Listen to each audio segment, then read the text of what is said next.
beautiful people. Welcome in. What up, Carbon? What up, Carbon?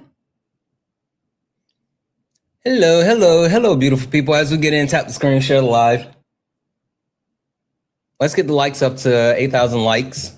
Send your daily heart me. It's only one coin. It'll help boost the live, push us out to the FYP. And keep knocking out the daily gift goal. It's only 1 cent. It'll do it as well. With that being said, let's go. You stepped in a box. Now you're in the ring. Ain't no hugs here. You better take your best swing. Mike Hot, who wanna step in the flame? This ain't a debate, this a mind game. Facts type lies get left in chains. Hello. One wrong word get slapped out Hello. your name. Hey, in chain. This a war zone talk. No Hey, script, no Kayla. filter, no safe walk. Great stats will get scrambled like a glitch. I Hey, got Star. fire in my mouth like I came from the pit. Hey, lovely. Step in if you dare. Truth hit hard like a punch in the air. Ain't no rules, no plan, no What up, script. Kay, with all this? Wrong move, get cooked real quick. No cap. Hey, no Smeller. shield. Better know your stuff. Hey, Angel of the Music. Hola, Step in, Strop. don't you wanna? That's right, Spider. Send your daily heart, man. It's only one What you coin. claim on your background. Facts only, if not, get clapped down. Whether you're left or right, Or you don't even vote. if your logic is weak, I'll sink your boat. Hey. You talk slick, but you ain't got source. No. Just vibes, that ain't power, that's That's- force. I'm the test, the trap, the trip, the call. What? You slip once, I'm snatching it all. Hey. Step in if you dare. You dare. Hit hard Like a punch in the air. in the air. Ain't no rules, no plan, no script. Yeah. one wrong move, get cooked real quick. No cap, no shield. Better know your stuff Before you get revealed. Step in. Step in, don't you wanna? You wanna. Sparring with Santana. Step in, yeah, you dare. Hit hard like a punch Like a punch in the air. Ain't no rules, no plan, no script. Yeah. One wrong move, get cooked real quick. No cap, no shield. Better know your stuff Before you get revealed. Step in, don't you wanna? No. Sparring with Santana. Yeah. Yeah. This ain't a safe place. It is not. This is flame It absolutely is. Don't you wanna? Sparring with Santana. Oh no. Banana. Guys, welcome in. This is Sparring with Santana, one-on-one debates with Trump supporters. If you are a Trump supporter, get in the box. If you are someone that supports Donald Timothy Trump, get in the box. We are only looking for some debates, guys. Please do not request up if you are not a Trump supporter. We're not talking to friendlies. We are only looking for some debates. If you are a friendly, tap the screen, share the live. Do all the wonderful things to let the TikTok know that we are in the building. Guys, I'm going to keep resetting the daily gift goal to these little 1 cent gift goals. If we can knock them out a couple of times, it will help us get more traction to the FYP. With that being said, we're going to go ahead and start getting people in here in just one moment. Let's go ahead and let's do this. Let's do this. Oh, grab the wrong person. Let's see what happens. Michael, are you a Trump supporter? Absolutely. Okay. All right. Michael, you know what? I got you up here. Happy New Year. Santana, Happy New Year. Wait, is this the Michael that you got permabanned? No, I'm not. I'm his brother. Yeah. No, do you want to debate or not? No, I don't want to talk to you. You called a permaban. You're not even supposed to be here. You created another account. What are we doing? Stop it. Joel, good evening. What's up? Joel, are you cosplaying as a Trump supporter tonight? Where do you stand? Because I've heard you on both sides of the aisle recently, and I'm a little confused. Cosplaying is funny coming from you. Yeah, I hear you. So I guess you would fall in the category as a Trump supporter. Is that accurate? I mean, I'm a conservative, and so right now Trump is our guy. Okay, cool. All right, listen, Joel, I know you know who I am. I'm not exactly sure if you know what this is, but I always give a proper introduction to who I am and what this is. So sit back, enjoy the show.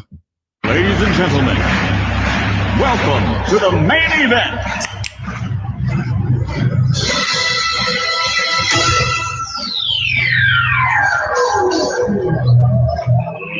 Let's get ready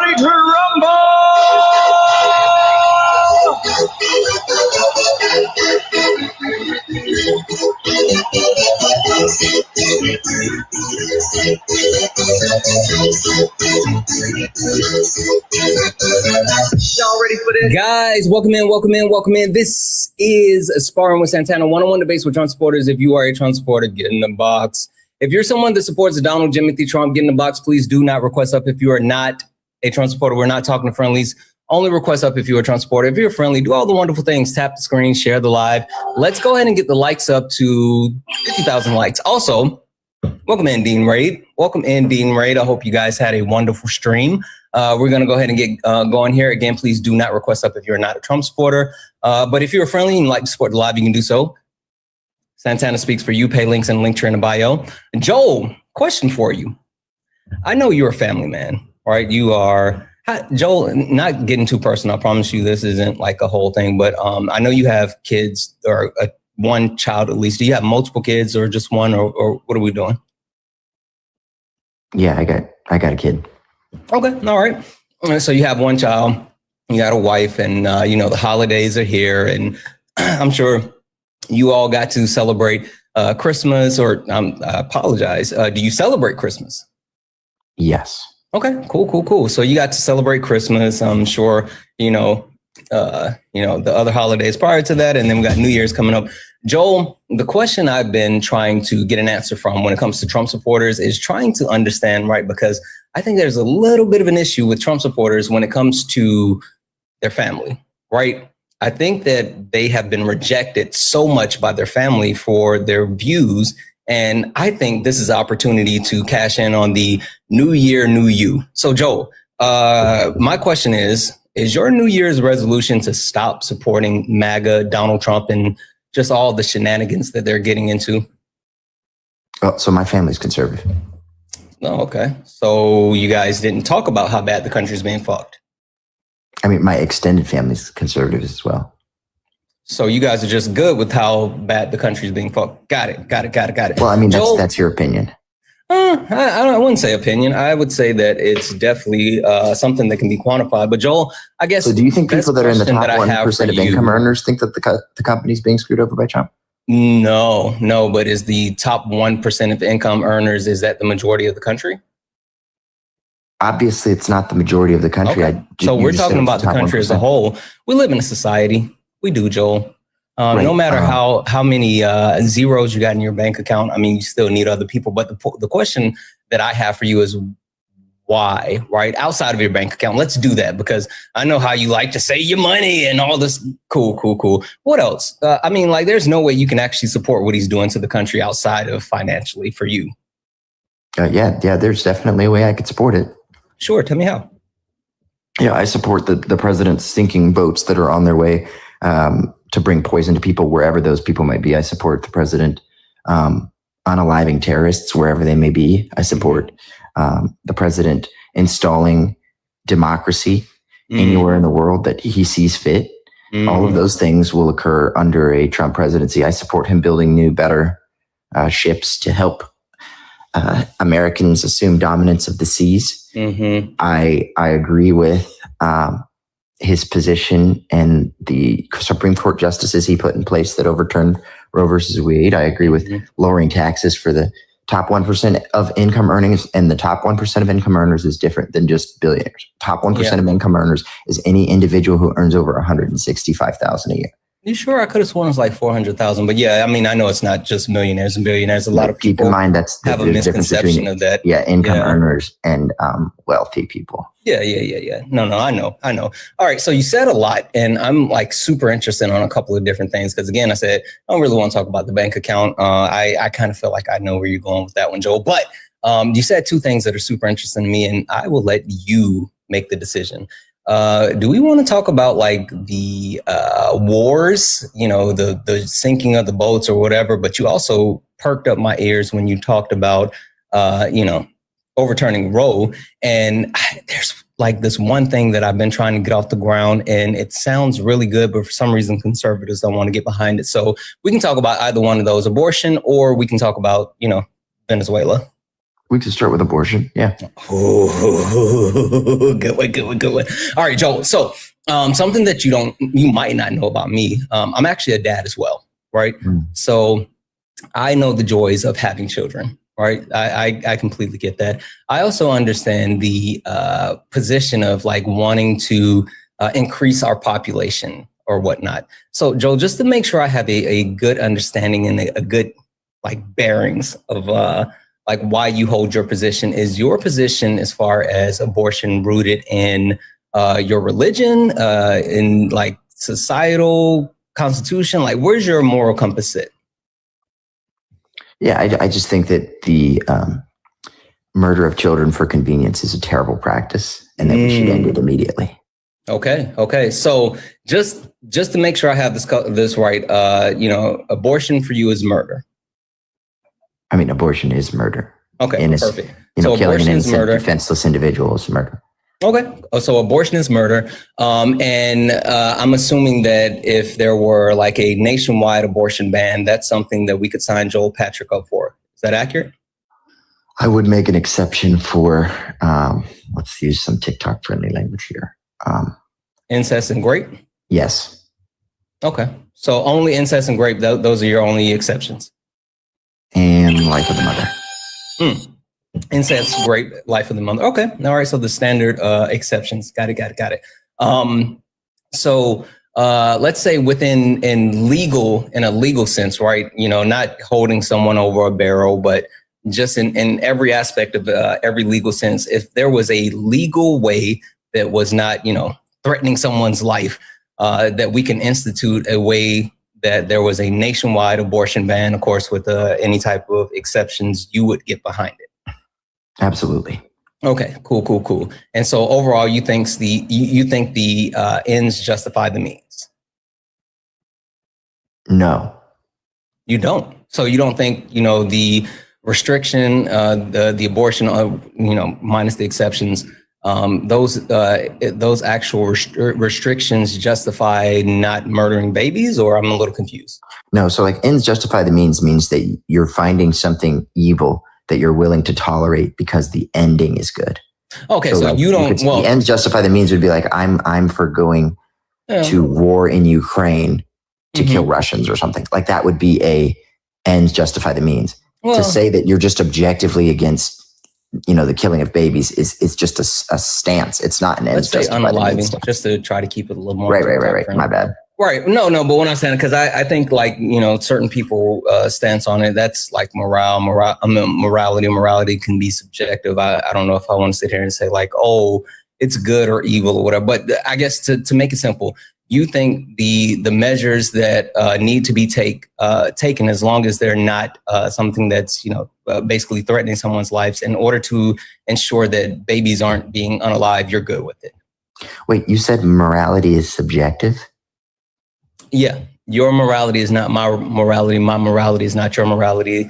I may think something is like good or just, and you may not think the same. It just depends on where your moral compass is rooted. So right. So if you came from a place that said that grape was okay, does that mean I need to be subjected to your morality, or can I say objectively that's wrong? No, I mean, you can say objectively it's wrong, but again, that's why I said is it objectively wrong? Subjective. Again, I have no interest in ruling on morality. That's not where I'm going. Listen, I want you to wouldn't say that it's immoral to grape someone. I'm again not going there because that's not where I'm going. I see what you're trying to do. So you can't say on this live in front of 1,000 people that grape is wrong. Joe, I want you to lock in and focus for me. So you are saying that you're good with the nationwide abortion ban and you want to save babies. You and I can agree, right? You and I can agree. We can agree on that. Yeah, can we agree that the objectively most dangerous thing that could ever occur to African Americans in this country is abortion? No. So abortion is not killing more black babies than any other practice. No, I think when you start talking about the most dangerous thing to black people as a whole, you can talk about systematic racism. You can talk about say white supremacy, my brother. Yeah, I mean, there's multiple things. Anyway, Joe, you're getting off track. I want you to focus. That's objectively not true. Listen, I want you to focus. So this is the thing that I've been getting off or trying to get off the ground. And I proposed it to a couple of different conservatives. And I think it's a great idea. But for some reason, they don't get there. I don't understand why. You and I can both agree that we don't want babies losing their lives. Easy, right? Yes. So this is what I recommend. Joel, Joel Patrick, you and me, listen, you with your, 1 million, whatever, something odd followers here and all across the social media. Well, I can't help you with my followers, remember, because they're all fake. Yeah, well, that too. But then me and my, 70 here or whatever, right? So we can lock arms, arm in arm. We can march down Pennsylvania Avenue. You and I can start a revolution, Joel. This is what I'm thinking. Stick with me here. We don't want babies to be unalived. So what we do, mandatory vasectomies. Boom. Think about it, Joel. If we, instead of worrying about a nationwide abortion ban, right, we actually do mandatory vasectomies where we actually say, hey, vasectomies, they're safe, efficient, they're reversible up to 5 years. Now, of course, it can vary depending on the person, blah, blah, blah. But up to 5 years, it's the same effectiveness as far as reversing the vasectomy within that time frame. It's an outpatient surgery, quick snip, and then you're good to go. With this, you can actually ensure that we are eliminating abortions if we institute nationwide vasectomies. That sounds good, right? I mean, if it was 100% reversible, I would be behind it, but it's not. Wait. But like it's more safe, efficient, and effective than abortion or any form of birth control. I'm not like asking if it's safe or effective. I said it's not reversible. But listen for a second. Listen for a second, Joel. Right? It's safe, effective, and like you can eliminate the need for birth control, whether it be the IUD. There is no need for birth control. Oh, now you're going back to Morales. I don't care about meat watching. Anyway, you can eliminate the actual need for IUDs. You can eliminate the need for like the pill, the shot. It's safer than all of those things. Any of those things anyway. It's safer than all of those things. And again, it is reversible. And even more, right? This is the cool thing. You know what you can do before the vasectomy, Joel? You can freeze your sperm, right? And so if you get to the point, my answer to this is probably even more extreme than yours. Oh, you want like nobody to have sex? Is that accurate? Correct. If you don't, I don't care about meat watching. I don't care about meat watching. Sex is awesome. I want people to have as much sex as they want whenever they want, as long as it's consensual. Like be at it. So I don't like to talk about that. Again, that's why I say it's you believe that all people should have as much sex whenever they want, as long as it's consenting adults can have as much sex as they want whenever they want it. I don't care. I don't care about people having sex. I have no interest in trying to rule over people as they have sex. Let them fuck. Anyway, Joel, with that being said, if we do mandatory vasectomies, we address the root cause, not the symptom, the root cause of abortion. We can get abortions up out of here. No, the root cause of abortion is women have decided that their careers and convenience is more important than a human life. Yeah, listen, Joel, I'm right there with you, right, bud? No one can, like, these pesky women, they want to make decisions and blah, blah. Listen, Joel, that's why I'm right there with you, bud. If we do mandatory vasectomies, we eliminate the women making the decisions. Joel, it's just us fellas making the decision. So all we got to do, quick snip, and we don't have to worry about a woman saying, oh, I don't want to have this baby, I'm going to unalive this baby. Joel, we don't have to worry about any of that. We can say, no more abortions, and boom, we got us a higher birth rate. Joel, come on, I know you got to get behind that. That would not give us a higher birth rate. The birth rate would go down. I mean, I guess, right? But you eliminate the need for abortions. But then also, listen, this is what is so awesome. Acknowledge that the birth rate woge go down. I mean, it's a possibility. Absolute possibility. Not a possibility. It would happen. It's an absolute possibility, because then you talk about I've heard people preach millions of babies unalive. There's more babies that have lost their lives than people in the Holocaust and all this other shit. Listen, it is more than the Holocaust. All I'm saying is if we do this, Joel, then we eliminate the need to actually worry about unwanted abortions, and we can actually help stabilize the country, because when people have the ability to actually make the decision to say, let's say, plan a family instead of just, 16-year-old pregnant, blah, blah, blah. Like it helps society as a whole. Joel, I'm not seeing the flaws, except for some reason you don't want people to have sex. No, it's not that. It's that I don't want people to have sex with people they're not married to. Yeah, but that's morality. I don't care about your morality. I don't think you and I can agree on that one. I think you and I can agree on not wanting babies unalive, but I don't think you and I can agree on like, no, but you want babies unalive. Watching. You are pro-abortion. No, I'm pro-women choice. Again, choice of abortion. Okay, wait. All right, let's flesh that out. You said you're pro-women's choice. So are you okay with pro-life centers existing? Oh, say it again. Are you okay with pro-life centers existing? Like crisis pregnancy centers? Oh, I thought you said centers. You said centers. Centers. Crisis pregnancy centers. Oh, I don't care. But you're okay with them existing? I don't care. Are you okay with them advertising? I don't care. Okay, but you're okay with it or you don't care? I don't care. See, look, this is the difference between me and you. So if you're pro-choice, though, you'd be pro-choice for people. No, hold on. See, this is the difference between me and you. For them to choose and then, abortion, Joel, right? This is the difference between anyone else that you might have spoken with. Because, like, I think that, Joel, because you and I kind of talked a little bit, but you and I have never, like, went one-on-one or had, like, prolonged conversations. And so you may think that I fall into the bucket of, like, other people. I don't. Right? I'm 38 years old. I have a wife. I have kids. I have like a life and a career and all this other stuff. And I'm a little bit different on my position. And when I tell you, I genuinely don't care what people do as long as they're not harming other people. Like, you can do whatever the fuck you want. Yeah, like I seriously don't have any type of restrictions on people as long as they're not hurting other people. I don't care what they do with their lives. I care about, like, I control me. I don't want to control other people. And that's my point. So hang on, you said you have a career? Yeah. What is your career? No, I don't talk about my career online. Okay, could you give me like a general ballpark of what you do? No. I will say that I am college educated multiple times over and multiple certifications. People that have listened to me listened to me talk about some of my certifications can probably understand where my background lies. I will say I have a MBA in management and also a MBA in supply chain management and logistics. So I work in the business realm. I've worked for multiple Fortune 50 companies. Fortune 50? Mm-hmm. Meaning do they know your political views? Top 50 in Fortune 50. Do they know your political views? Some of them do, or some of them have, but whatever. And they're cool with a socialist working for their company?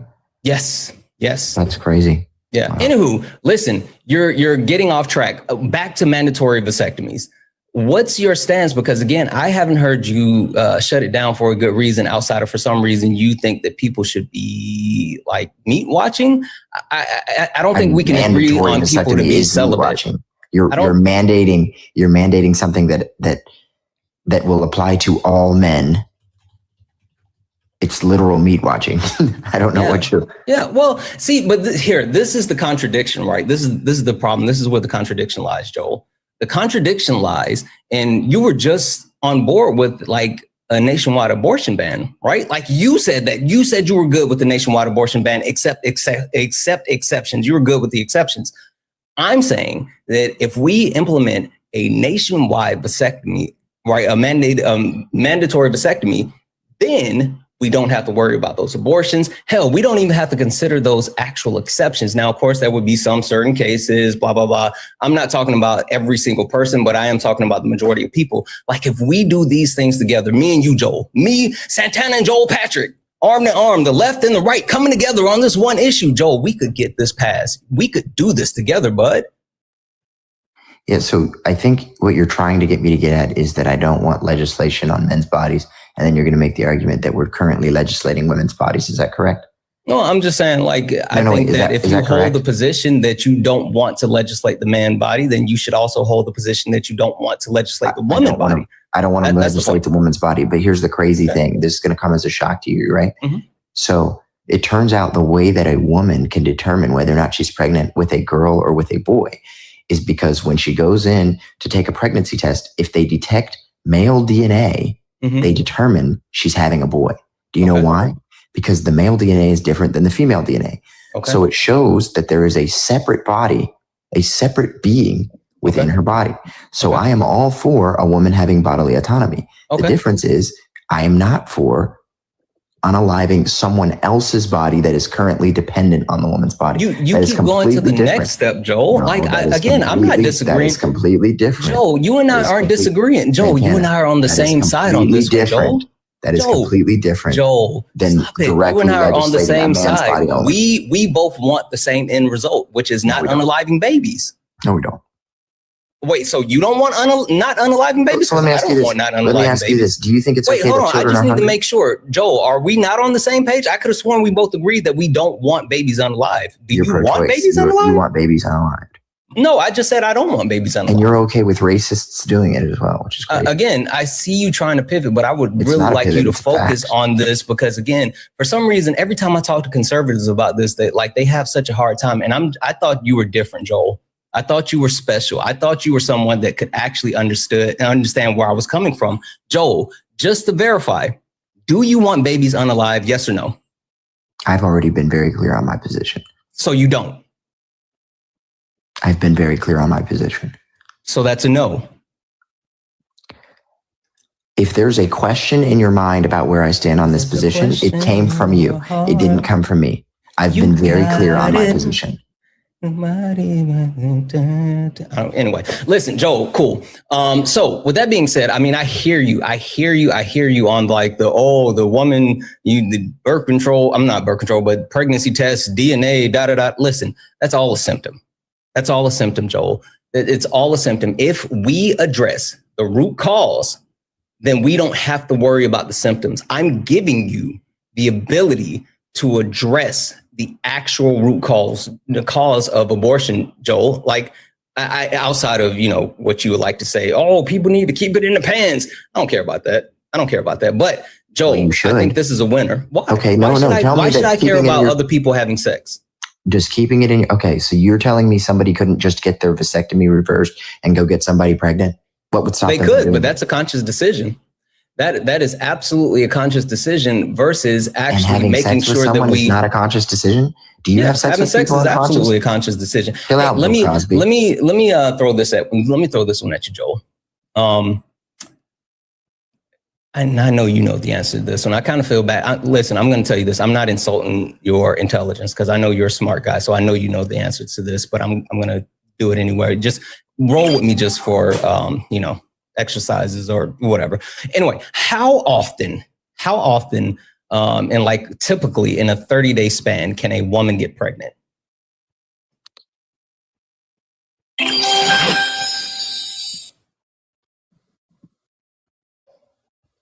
Depends on their age. That's it. Typically. One time. There's usually a window within the 30-day period. Some people argue it's about a 5-day window. Some people say specifically on the right, but once they're pregnant, they can only be pregnant one time in that 30-day span. Yeah. So but you didn't ask how many days is it possible for them to get pregnant. You asked how often, and the answer is one time. Because once you're pregnant, I apologize. I misspoke. Again. How often in that 30-day span can they get pregnant? It's usually a period of 5 days. Okay, perfect. Thank you for correcting me, Joel. I apologize. Good catch. All right, cool. With that being said, Joel, typically, not in every situation, but typically, how often can a woman be pregnant?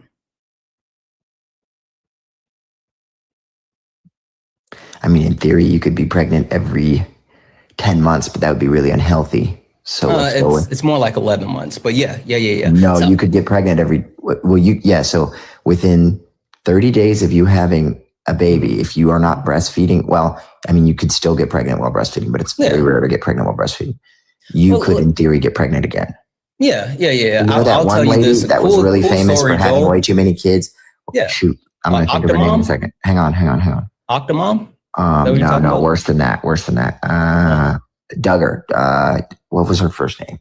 Oh, I don't know. I don't care. Listen, anyway. You remember the family that had like 19 kids and it was called like 19 and counting or something? And they had a no, I stopped keeping up with those types of things like a long time ago. Anyway, listen. Anyway, she would get pregnant immediately as soon as it was possible. That's fine. Typically, I would say like 11 months. Cool story. My sister and I were what they call Irish twins, right? We're literally 11 months apart. So we are the same age for about 30 days, right? My birthday's at the end of January. Her birthday's at the end of February, regardless. So let's say women typically can get pregnant once a year. Would you be okay with saying that? Sure. Most situations. Cool. So out of I know what you're 365 getting days, at, women can be this is not an pregnant once out original of 365 days. You're Now, going to say how often men can men get women pregnant versus how often women can yeah, get. I know. I said, Joe, I told you were smarter than this when we first started. So then why are you going down this line of questions? You don't think I've heard this before? No, but this is for the It's so edification unoriginal. of the people within the comment. Well, I'm driving home a point. Anyway, Joe, out of 30-day period, how often can a man get a woman pregnant, or women? Not the same. A man could get a different woman pregnant literally every hour. I mean, hell, that's some hella stamina. Let's just say once a day.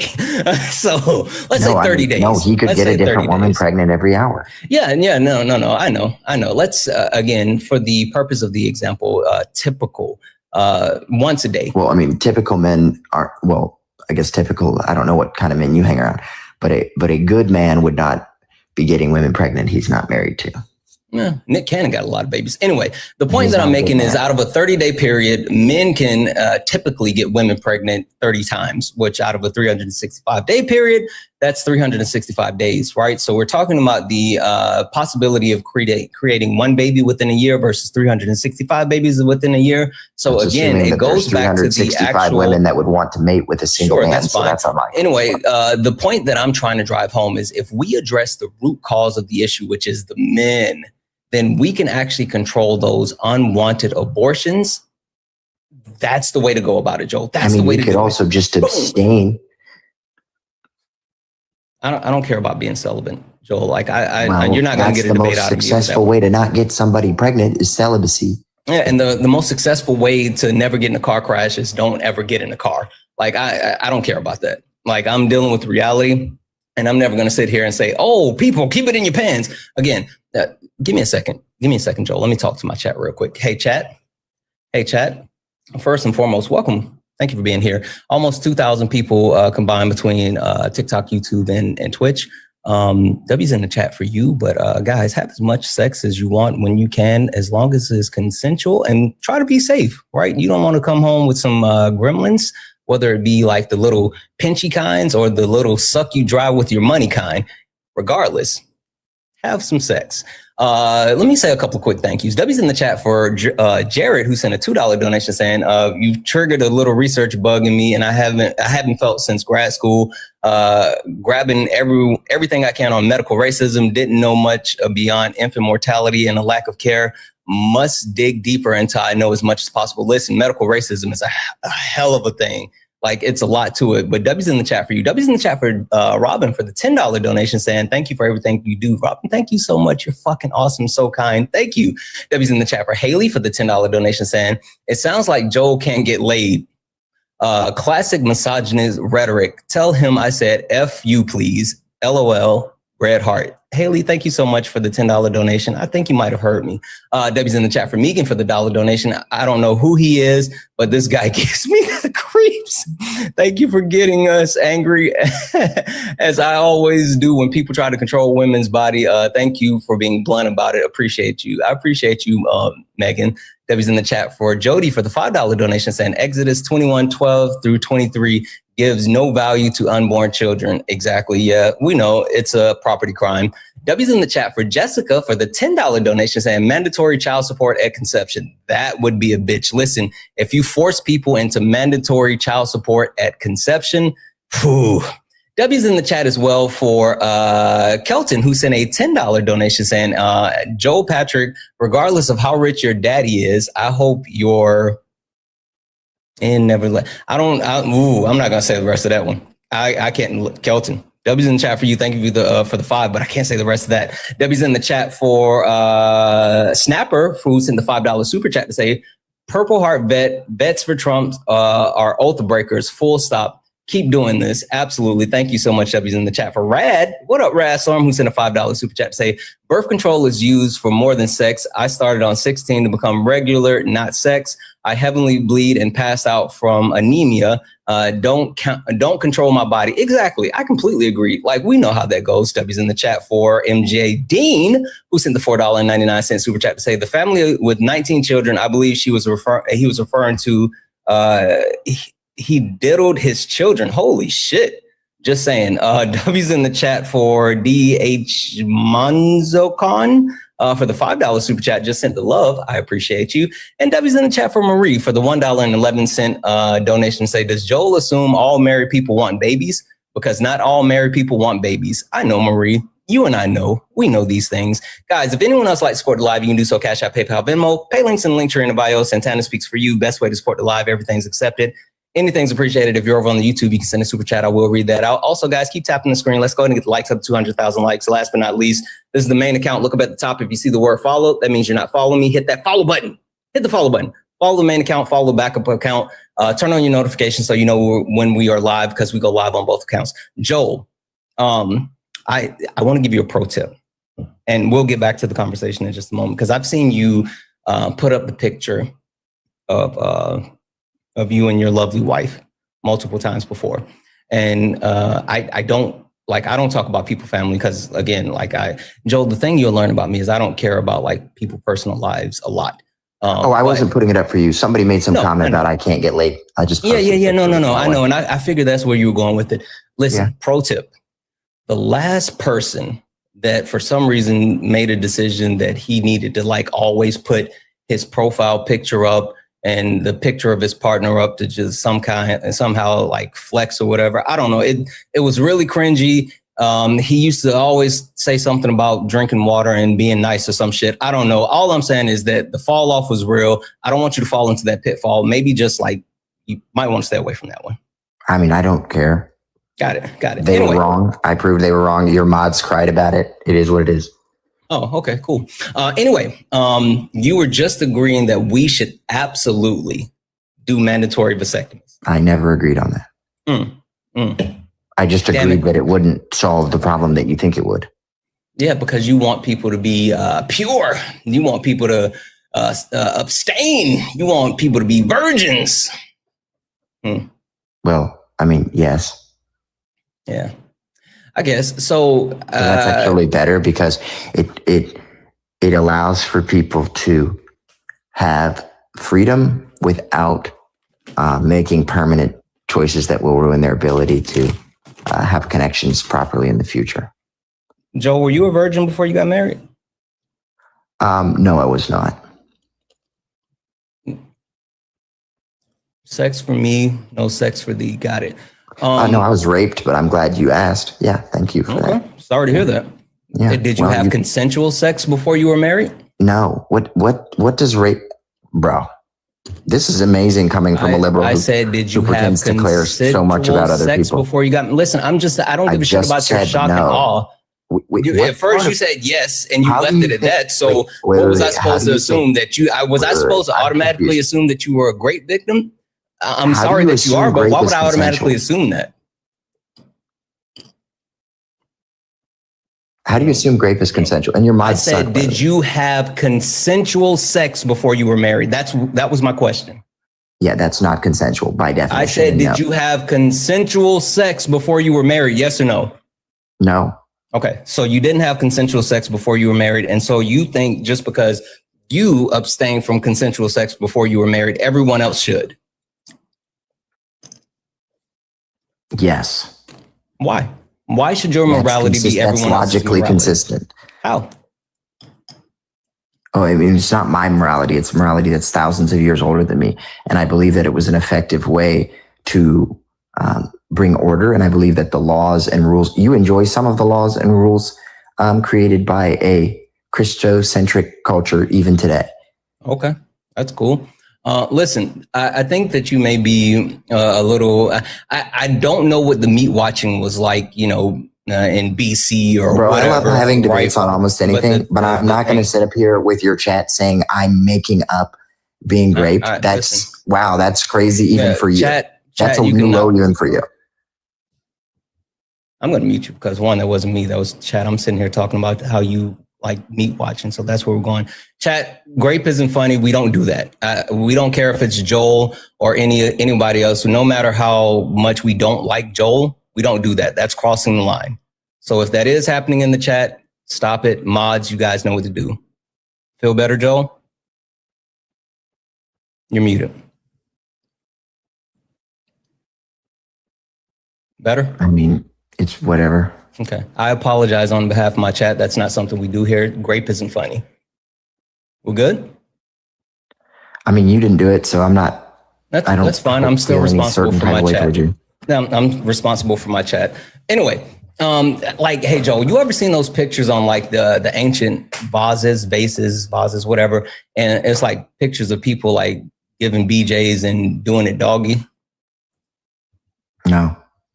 You got to go look that up. Like, history is wild. Probably shouldn't look that up. That doesn't. No, you should definitely look that up. Like, they got characters on vases with like all of it. Anyway, the point that I'm trying to get to, right, is like, I think you have some premise, right, of like, everyone used to abstain from sex and this is like a new secular thing or whatever. Like, the crazy thing is queer sex occurred thousands of years ago. Like, the actual before marriage, a lot of people don't even actually have like marriage unions, right? Like, that, right? Like, prior to the modernization and like the standardization of marriage, people weren't just getting married. They were just like in unions. And even more than that, prior to like, standard civilization, a lot of people were in like a commune, and there could be like people who are in polygamous relationships or whatever. And so it wasn't about like being married. What year? I don't know. I can look up the year for you, but it's a long time ago, Joel. I mean, the Bible was written about 6,000 years ago, and it's longer than the Bible. The Bible isn't that old. 6,000 years ago. That the Christianity is not the first religion, right? So it's not the oldest religion. You know that things do. It's not the oldest, but it's one of the oldest, and it's the most influential. Yeah, but there's a lot of stuff that predates the Christianity or the Christian Bible and Christianity as a whole. I'm sure there is. Oh, wait, you said, hold on. Did you say, hold on. Written language written language is not that much. It's not that much older than Christianity. Hold on. Joel. Why the fuck you lying? Why you always lying? Oh my God. Stop fucking lying. Joe, you got to go brush up on your Bible book. Christianity is not 6,000 years old. I didn't say Christianity was 6,000 years old. What did you say? I said that the Bible defines marriage in a section that was written 6,000 years ago. That's not what Christianity can only be as old as the main figure, Christ. That's not Christ what you said. Christ is only about 2,000 years ago. So the religion itself is going to be much younger, because remember, Christianity came from Judaism. I'm sure there is. Oh, wait, you said, hold on. Did you say, hold on. Written language The Christianity is not the first religion, right? So it's not the oldest religion. You know that things do. It's not the oldest, but it's one of the oldest, and it's the most influential. Yeah, but there's a lot of stuff that predates the Christianity or the Christian Bible and Christianity as a whole. I'm sure there is. Oh, wait, you said, hold on. Did you say? I didn't go back far enough. Sorry.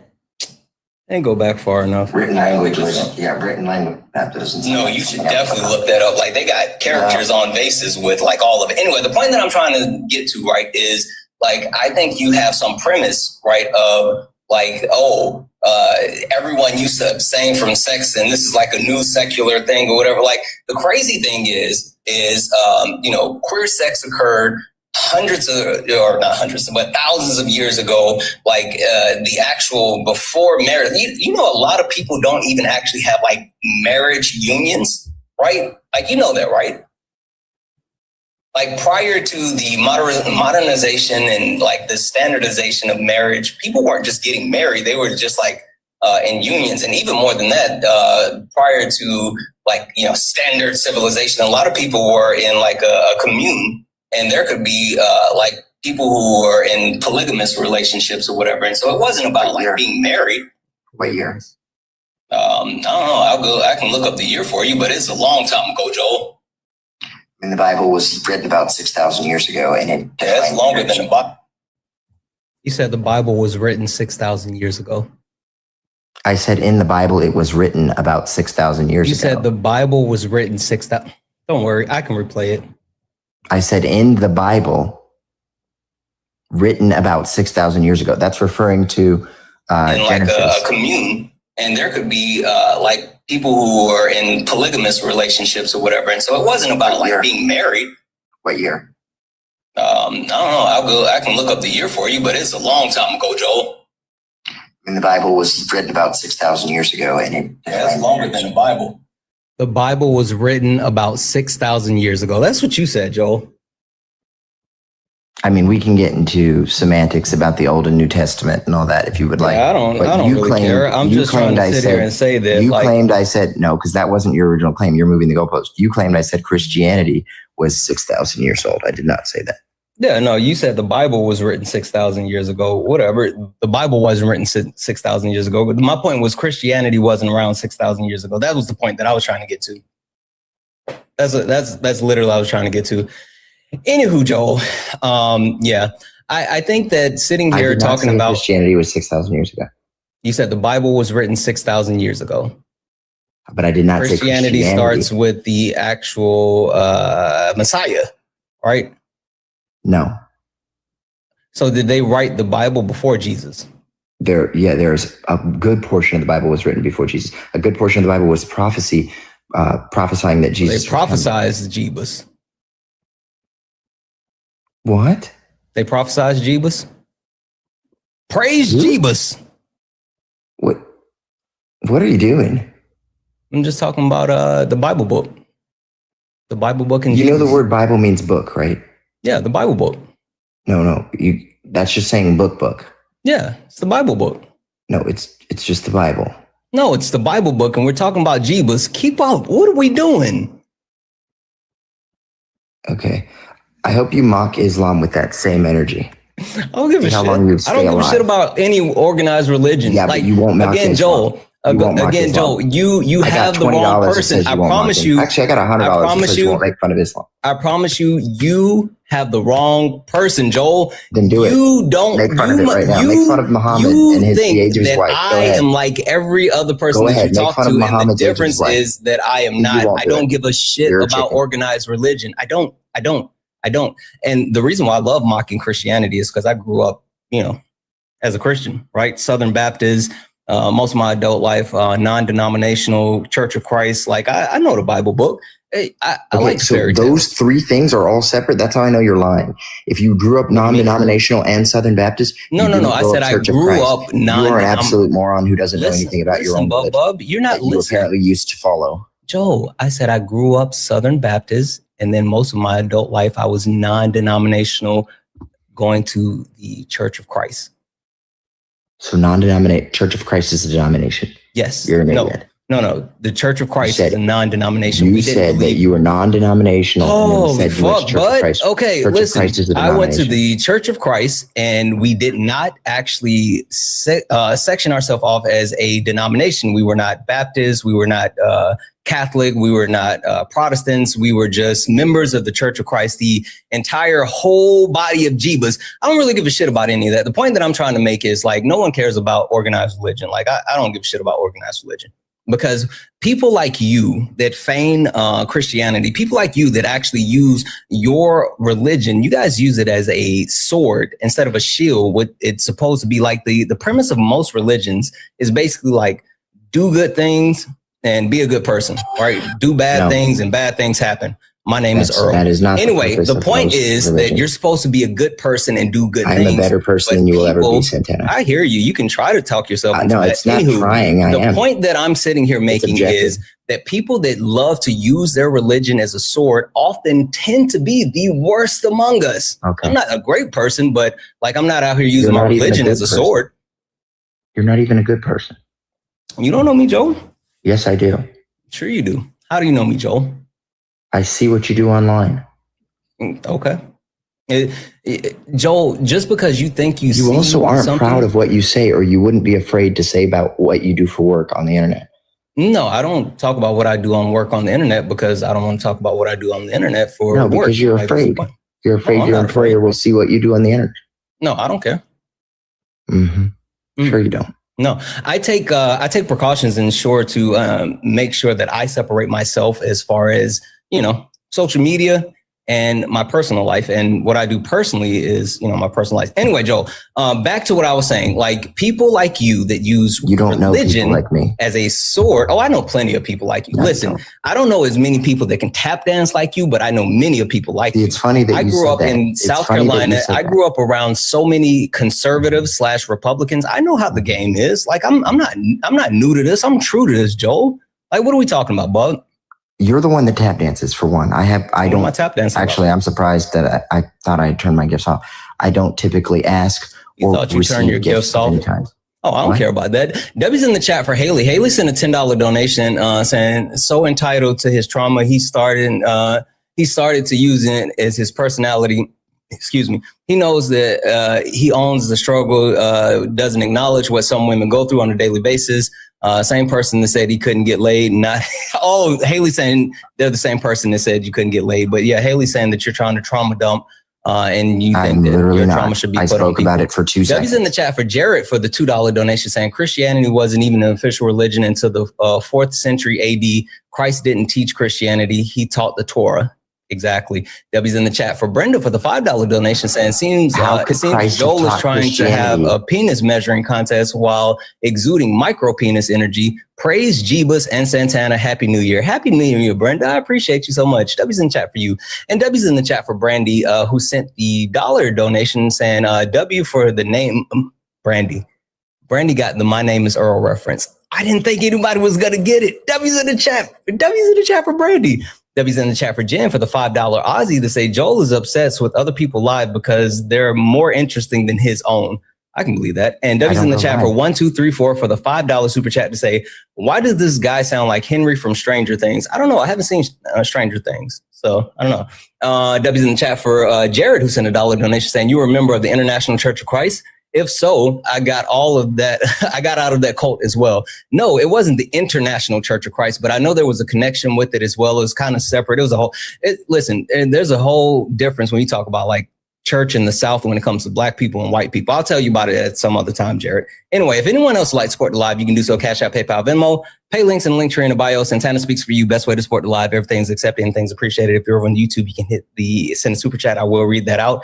And don't send Joel gifts. Joel said his gifts are supposed to be off. He doesn't like gifts or whatever. But if you want to support the live, hit those pay links.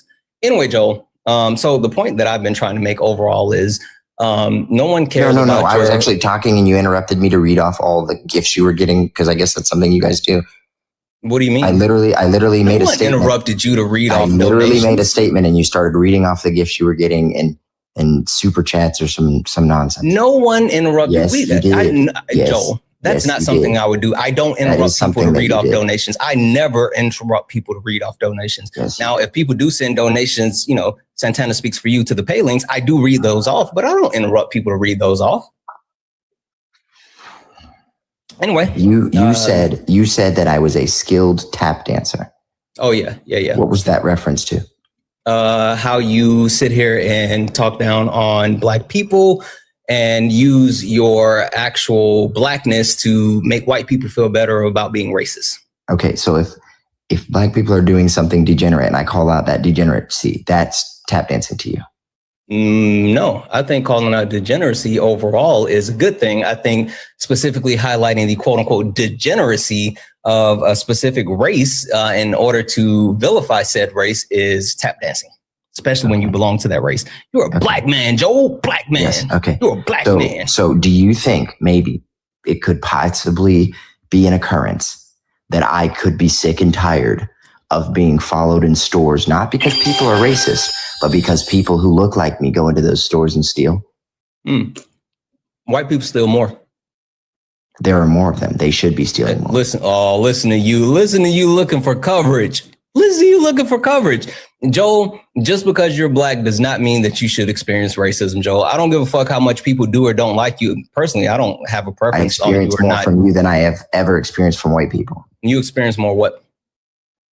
Racism. How have I been racist towards you, Joel? Well, you've called me a tap dancing coon how many times?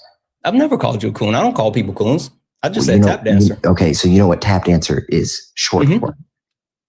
Well, again, I don't say the word coon, just like I don't call people the N-word. Those certain words that I just don't say. Right. Anyhow, you were telling me about how I was being racist towards you. Yeah, so it's racist for you to call me a tap dancer, assuming that I can't hold views and hold to these views without being paid or wanting to put other people down. I guess it's a inconceivable thought for you that maybe I've determined that one group of people seems to have my best interest and values more in line with theirs, and that group of people is not Black liberals. Got it. Question for you. So do you think being racist is just saying mean things? No.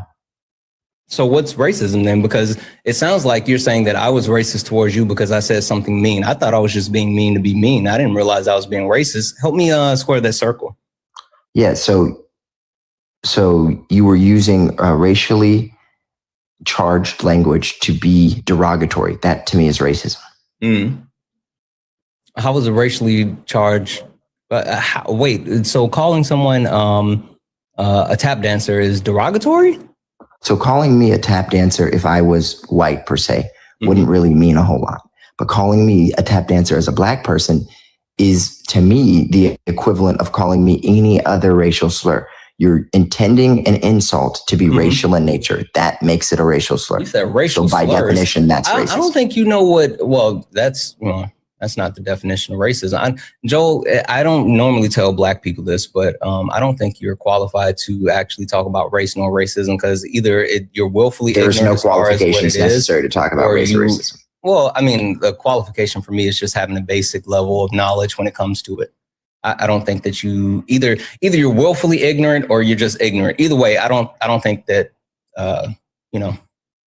you pass the bar. W's in the chat for Marie for the $1.11 donation. Say, oh wow, I remember Joel.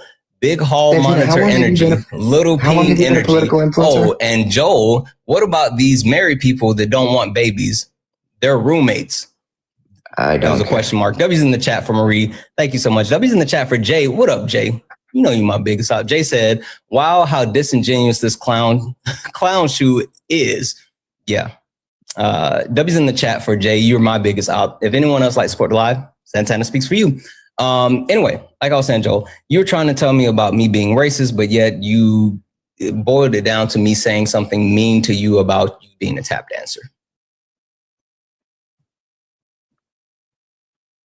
Okay, so this says that calling someone a tap dancer is a modern variation of calling someone a sellout or an Uncle Tom. Yes. Yes, Joel, you are a sellout Uncle Tom tap dancer. So would you say I was a Sambo? Yes, you are absolutely a Sambo. So, Sambo means inarticulate buffoon, right? Yeah. Well, so you know what? I take that back. You're not inarticulate. You're a lot of things. But you're not inarticulate. So I will take that one back. You got me on that. You're very articulate. Chat, he speaks so well. He speaks so well. Are you being facetious? No, you do. You speak extremely well. Mm-hmm. And you know how many times I've had people that look like you tell me I speak like I'm white? Oh, probably a lot. I get that too. Don't worry about it. It's just hating. So when you do it, it's okay. But if somebody else does it, it's bad? No. When I do it, it's funny. When other people do it, it's racist. W's in the chat for Taylor. Taylor sent a $10 donation saying, my cats are children. Deal with the Joel. And as always, choose the bear. Love you, Santana. I love you more. W's in the chat for the cake as well. Cats are not children. People pets are their children at times. Anyway, no, Joel, they're not, because your pets are not your offspring. Yeah. Anyway, Joel, like I was saying, W's in the chat though as well for Haley. Haley sent a $5 donation saying, inconceivable, bro. Watch The Princess Bride one time and now tries to use the word to make us sound super articulate. I have watched The Princess Bride more times than one, and I have tons of words. Don't you dare say that he's only watched The Princess Bride one time. He's watched The Princess Bride millions of times. When I was little, my parents would not let us watch movies with swear words in them, so exactly we watched a lot of old movies. Exactly. Every single day, Joel Patrick wakes up and wishes that he was a white princess. Do not disrespect this man. I do not wish I was white at all. I wouldn't have grown up on the internet if I was white. Oh, I thought you wish you were a white princess. Why would I wish I was white? People have dreams. I don't know what your dreams are, Joel. I mean, I've achieved many of my dreams. But you have never become a white princess, so you can keep trying. You would never want to be a princess or white. If you had, because I have no desire to be any of those things. You know you would be a white princess, Joel. Stop Absolutely not. Why the fuck you lying? Why you always The second time you played that song, and neither time was I lying. You could make the argument I misspoke on the first time. It gets better every time I play it. You're literally arguing with me over an opinion. Now, what's the opinion? That you want to be a white princess? That's a fact, bud. That I want to be white, period. Oh, I don't care about you want to be white. You want to be a white princess. It's very specific. I don't want to be white at all. I love being black. I hate black people because of how they act, not because of how they look. Oh, okay. I hate people, period. So you and I are not the same, Joel. I hate people. Santana, do you live in the hood? Horrible. Do I live in the hood? Yes. I live in a building. But why don't you live in the hood? Oh, because I live in a building that's in a specific area that's dang it. See, I don't like to talk about my personal business, but I live in a nice building that has multiple walls, and we have like a high ceiling. There's like a cement ceiling right there. Okay, but you don't live in the hood. Not anymore. Right, because the first opportunity you had to get out of a bad situation, you went to a better one. That's human nature. And the fact that black people will sit up in the hood and talk about how they ride and die for these streets. And it's like, one, you don't own the streets. Secondly, why do you ride and die for a zip code that cares nothing for you? Get out of there, move in with the white people, and elevate your life. But I think you watch Boys from the Hood too many times. No one is sitting here saying that they ride or die for their hood. That's not how this works. Never watched it. Like, shocker. Guys, chat, that's the least shocking thing that he's said this evening, that he's never watched Boys in the Hood. Pretty much every viewpoint I have is pretty mainstream conservative. Anywho, with that being said, Joel, you sitting here trying to portray black people as, you know, people that love to stay in the hood. Like, no one cares about those white supremacy talking points that you're trying to drill down on. The reason why I don't quote unquote live in the hood anymore is because I left home at 17 to go off to college. And so, like, after I left college to join the circus. That's what's up. What'd you do? I can juggle and ride a unicycle. I can't juggle. I've always tried to juggle. I'm not good at juggling. Seriously.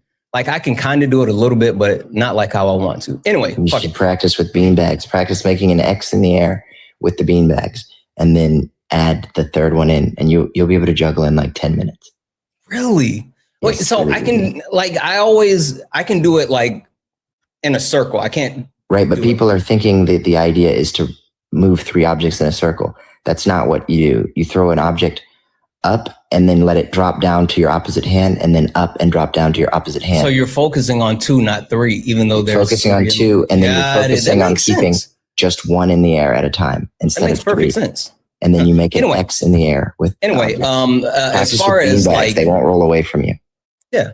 As far as like me, leaving home and all this stuff, the reason why I don't live in the hood anymore, it's because like I went off and went to college and continued to live where I was after college, and just continued to actually grow in my career. It wasn't because I hated my people, or it wasn't because I hated work. Listen, Joel, I can go back to the hood anytime I want. As a matter of fact, I'm going back next month. Because I love my hood, right? I love the people in the neighborhood where I grew up, and I love seeing the people that I grew up with. It's just I don't live there anymore. Regardless, like you sitting here trying to perpetuate black people because they cultivate an environment that may be conducive for them to be there, or may not be conducive for them to be there. I mean, like, life is all about proximity. I don't hear you vilifying white people that live in trailer parks. Do you see me living in a trailer park? I don't care anything about them. I'm just saying I didn't hear you use the example of trailer park. I would absolutely talk regularly about how I made it out the trailer park and I'm never going back. Mm-hmm. You ever watch Trailer Park Boys? No. God damn it, Joel. A buddy of mine owns about 11,000 trailers. And then another buddy of mine is an OG in the Blood Gang. I think you can use that term. Yeah, no, he's an OG in the Did you say in the Blood Gang? Yep. He's in the blood gang. Yep, he's a blood from Memphis. He's in the Blood Gang from Memphis. Ooh, which section of the blood gang? I could text him and ask him. Yeah, ask him which section, because he should know. If you're going to be sitting up here claiming that your friend is an OG in the blood gang, then we should probably know which section, because, you know, not all bloods are the same. Anywho, Joel, I hear you. I hear you. And this is what we're getting down to, right? You say that you don't talk about the trailer park because you're not from the trailer park. You're not white. I know, Joel, you don't want to be white. You want to be a white princess. Two different things. Regardless, I think us sitting here and vilifying anyone for their actual living environments is counterproductive. Like, none of that makes any sense. And again, that feigns to the false morality that you tend to actually wave at people and saying that these people aren't good enough because of where they are or what they do, or they don't have enough money, or blah, blah, blah, blah, blah. Like, again, Joel, I'm a little confused because you said you were a good Christian man. Wait, and yet it seems like you're vilifying people. Wait, good enough? What do you mean good enough? Well, you know, they're still in the hood. No, I just think that people make obviously bad decisions and then expect people to rock with those bad decisions like it's somehow means you're hard or somehow. Yeah, you know, selling white privilege cards. Like, that's a bad When did I ever say that selling white privilege cards made me hard? No, I said that's a bad decision. And you, for some reason, think that it gives you some sense of creating prestige. Generational wealth for my family was not a bad decision. And no, considering you never get pushed back. Considering you have friends that sell their intimate photos on the internet for money, I don't think you are in a position. If you know someone with an OF, they sell intimate photos for money. I don't know anyone with the OF. And if they did, then like W's for them. You know how much OF models get paid? Oh my gosh. So you're like cool with. So you would be cool with me selling OF, but a white privilege card, that's where you draw the line. Yeah, because again, seriously, I don't really give a shit about like what people do as long as they're not harming people. And obviously I don't really give a shit about you selling white privilege cards. I'm just letting you know, like, well, because you were sitting here talking about, you know, what people do and all this other shit. I'd use it as a bridge to what I was saying. Regardless, Joel, you'll never get me to say that I care about, you know, like things that people are doing as long as they're not harming other people. Like, how is white privilege card harming people? Right? I don't care if people are sex workers. Let them be sex workers. Like, none of that matters to me. As long as you're being safe and not harming people. No, it does. You know what the problem is, Joel? You know what the problem is? The problem is repressed men like you that make these people wealthy, right? Like, there's a market for it, Joel, just like there was a market for people to buy your white privilege cards because people wanted to feel good about their racism. There's a market for people that want to buy porn offline. You said repressed?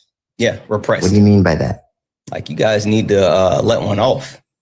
All of you walk around like you haven't like shot your load in a long time. It's like you got sticks up your butt and you just need like a good release. Right. So one of the perks of having a wife is that's a regular occurrence with little to no effort. So you don't put effort into like relations with. Do you just lay there and let her do all the work, Joel? Is that what you're saying? Bro, I wish. You just said little to no effort. I'm saying no effort. Like, you used to have to take a girl out. You got to go to dinner. Wait, you don't take your wife out and to dinner? Of course I do. Then what are we talking about, Joel? What do you mean you don't have to? You don't think that's your responsibility as a husband? It's absolutely something. Well, no, it's not a responsibility, but it's something you could do nice. But I'm saying, like, I don't have to. What? I'm so confused. So you're saying you don't have to do nice things for your wife? I mean, I don't have to. She's still going to have sex with me. So does she have to have sex with you? She doesn't have to. She likes to.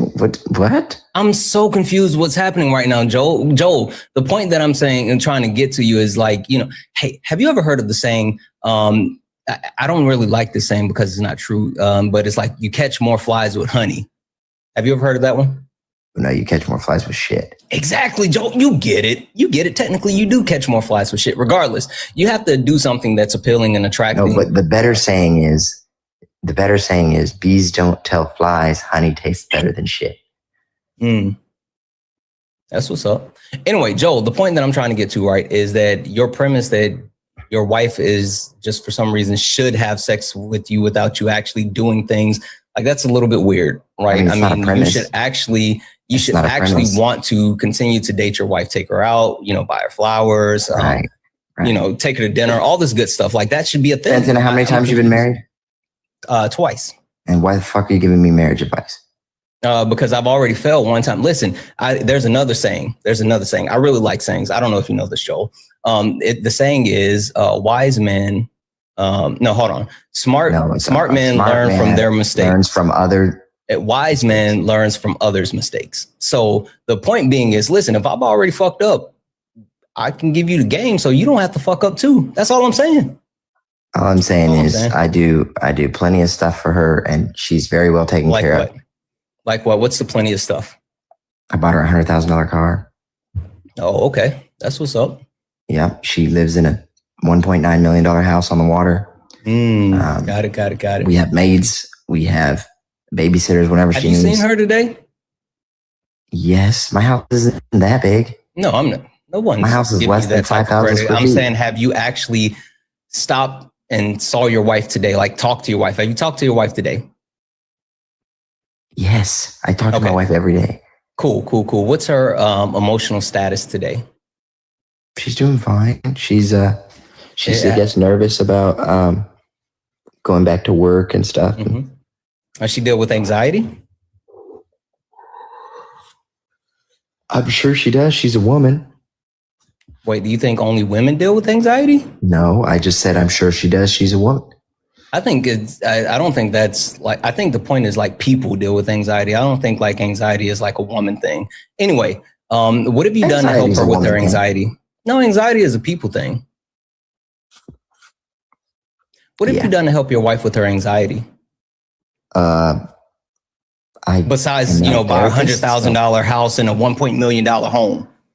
A $100,000 house. I'm in a $100,000 car. I apologize, because I said the same thing. A $100,000 car and $1.9 million home. What have you done to help her anxiety besides like things? Somebody said, "Why does she have to go back to work?" Oh, because I don't force her. Bubba, focus on me, not the chat. I don't force her to stay in the house. She does what she wants. Joel, you're up here talking to me. Stop talking to the chat. Talk to me. Answer the question. Don't run from it. What have you done to help your wife's anxiety? I don't know. She's fine. She's fine. Yeah. She's fine. Okay. Well, you just manufactured my wife's anxiety and then said, "No, what have you done to help?" That was the question. You said that you're sure she does because she's a woman. Anyway, cool. Joel, when's the last time your wife cried? I don't know. I don't be freaking trying to make her cry. No, it's not about making her cry. It's just about when's the last time she cried. When's the last time you checked on her when she cried? I mean, well, I know of one time that she cried semi-recently, and I was literally holding both of her hands, so I would have cried in that situation too. Did you make your wife cry? You don't have to get like super personal. Did I make I'm not trying to dig. I don't know. I mean, it was my fault what had happened. Oh, okay. You catch my Listen, drift. man, we fuck up all the time, Joel. Listen, no, it wasn't a fuck up. You and I can actually. I would fuck. No, that was not a fuck up. Oh, okay. The last time I know of her crying was when she was giving birth. And yeah, I did cause that. I caused the pregnancy. So, yeah. Joel, I guess the point that I'm sitting here trying to make is, I would be very surprised actually if she didn't cry while giving birth. It's pretty painful. Yeah. The point that I'm trying to get to, Joel, is while I can applaud you for being a provider, right? Being a man who gives his wife things, and things are nice. I like things. Joel, another thing about me is I like free shit. I never turn down free shit. Anyway, the thing though is that while you may be a provider from a physical sense, maybe you might want to actually, stop boasting and bragging about the $100,000 car and $1.9 million home. I mean, you asked. I didn't bring it up. I brought it up after you asked. No. I said maybe you should check on her mental health. Sure. This world is fucking crazy, Joel. I know it can't be. It's got to be stressful as shit to be your wife. Is it a problem for you that my wife isn't tragic like all the girls you seem to mess with? First of all, I don't mess with girls. I'm a grown man. I date women, and second of all, I got a wife. So there's that. But third of all, tragic? Again, is that why you expected my wife to be tragic like my your wife? Tragic? No, my wife is awesome. The point that I'm trying to get across is that, so what the fuck are you talking about? My wife's anxiety, nigga. Listen, bub, you got to listen. Listen, I know listen, Joel, you got big fifis balling up right now. I promise you this is not what it's about. I do not have big fifis. You have big fifis in your tum-tum right now. Slow down. Listen to me. The point that I'm trying to get across. Why are people posting people's numbers in the chat? I don't know. Mods, can we take care of that? The point that I'm trying to get across is that, like, things are nice, but you might want to check on your wife's mental health, because I'm positive it can't be easy to be your wife. So I don't know who's doing that, but I'm going to get this one as well. That's all I'm saying. W's in the chat for Karen. Karen sent a $2 donation, said, prayers for Joel's God to remove the giant stick in his arse. Jeez Louise. He does seem a little bit stuffy. Joel, you do seem a little stuffy. Yeah. Well, you know what? After years and years of being on the internet, after years of being on the internet, $4 donation saying Joel likes Trump a lot because they make up everything. Sorry, terrible. Adam. Yeah, it is a terrible science joke. I don't like dad jokes, Chewy. I don't like them. Anyway, W's in the chat for I'm going to say the good Joel. The good Joel. W's in the chat for Joel, who sent a $5 donation saying, I repeat, he does not represent all black Joels. Yeah, and I don't need to. Yeah, I think the reason people think I have a stick up my ass is because they think that I'm better than them, and I'm sorry. No one thinks that you're better than them. I am people better think than them, that you think so. objectively speaking. You're really not. You're really not, Joel. See, how do you measure what's better and what's not? Because anyone that goes around telling people they're better than them, and unless you're MJF, and you're not better than anyone else. You're literally just compensating. You're literally compensating. So if Tom Brady walked up to you and told you who's better, if Tom Brady walked up to you and told you who's better than you at football, you wouldn't agree? Sure. That's football. He's being very specific. You're just saying you're better than him. Anyway, give me a second. W's in the chat for Beth for the $15 donation. I'm better than you at growing a platform. I'm better than you at... Shushies, bud. I'm better at muting you while I thank my donors. W's in the chat for Beth for the $15 donation saying, you deserve this for dealing with this caller like him. Joel is a little stuffy, but, it is what it is. W's in the chat for Amanda for the $5 donation saying, funny how he owns causing the pain of pregnancy when he's making a shit joke. Mandatory vasectomies. Savvy. What up, Savvy? W's in the chat for Savvy.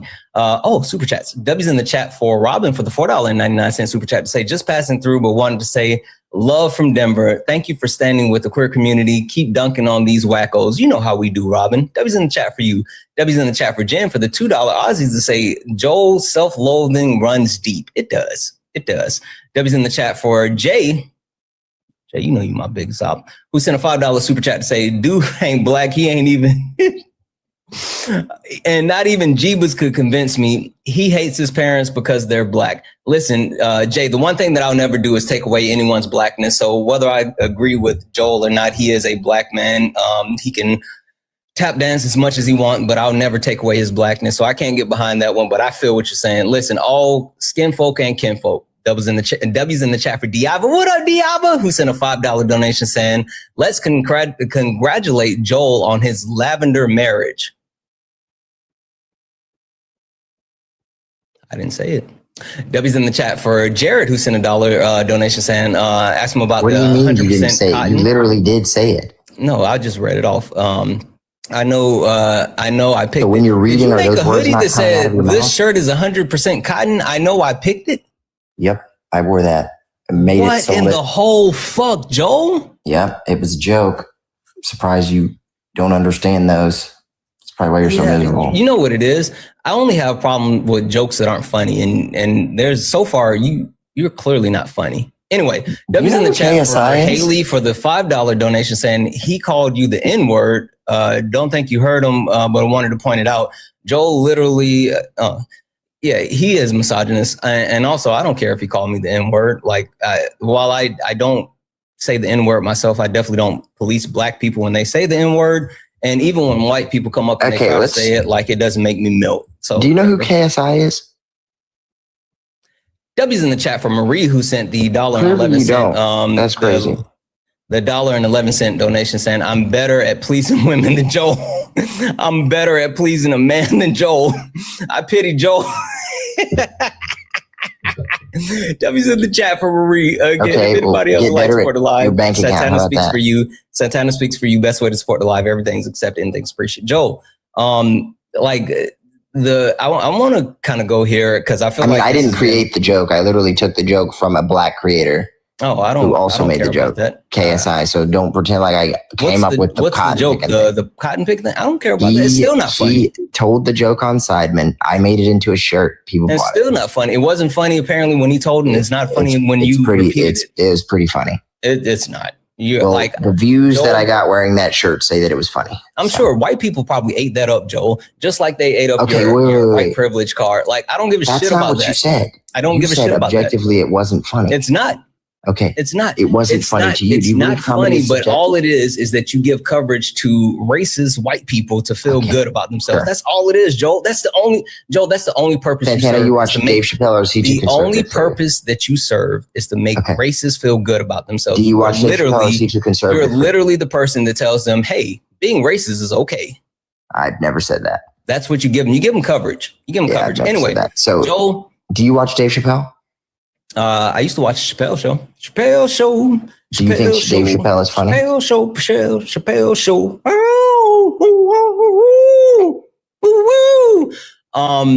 I think he's paid to be funny. I think he's funny at times. I don't think he's funny at other times.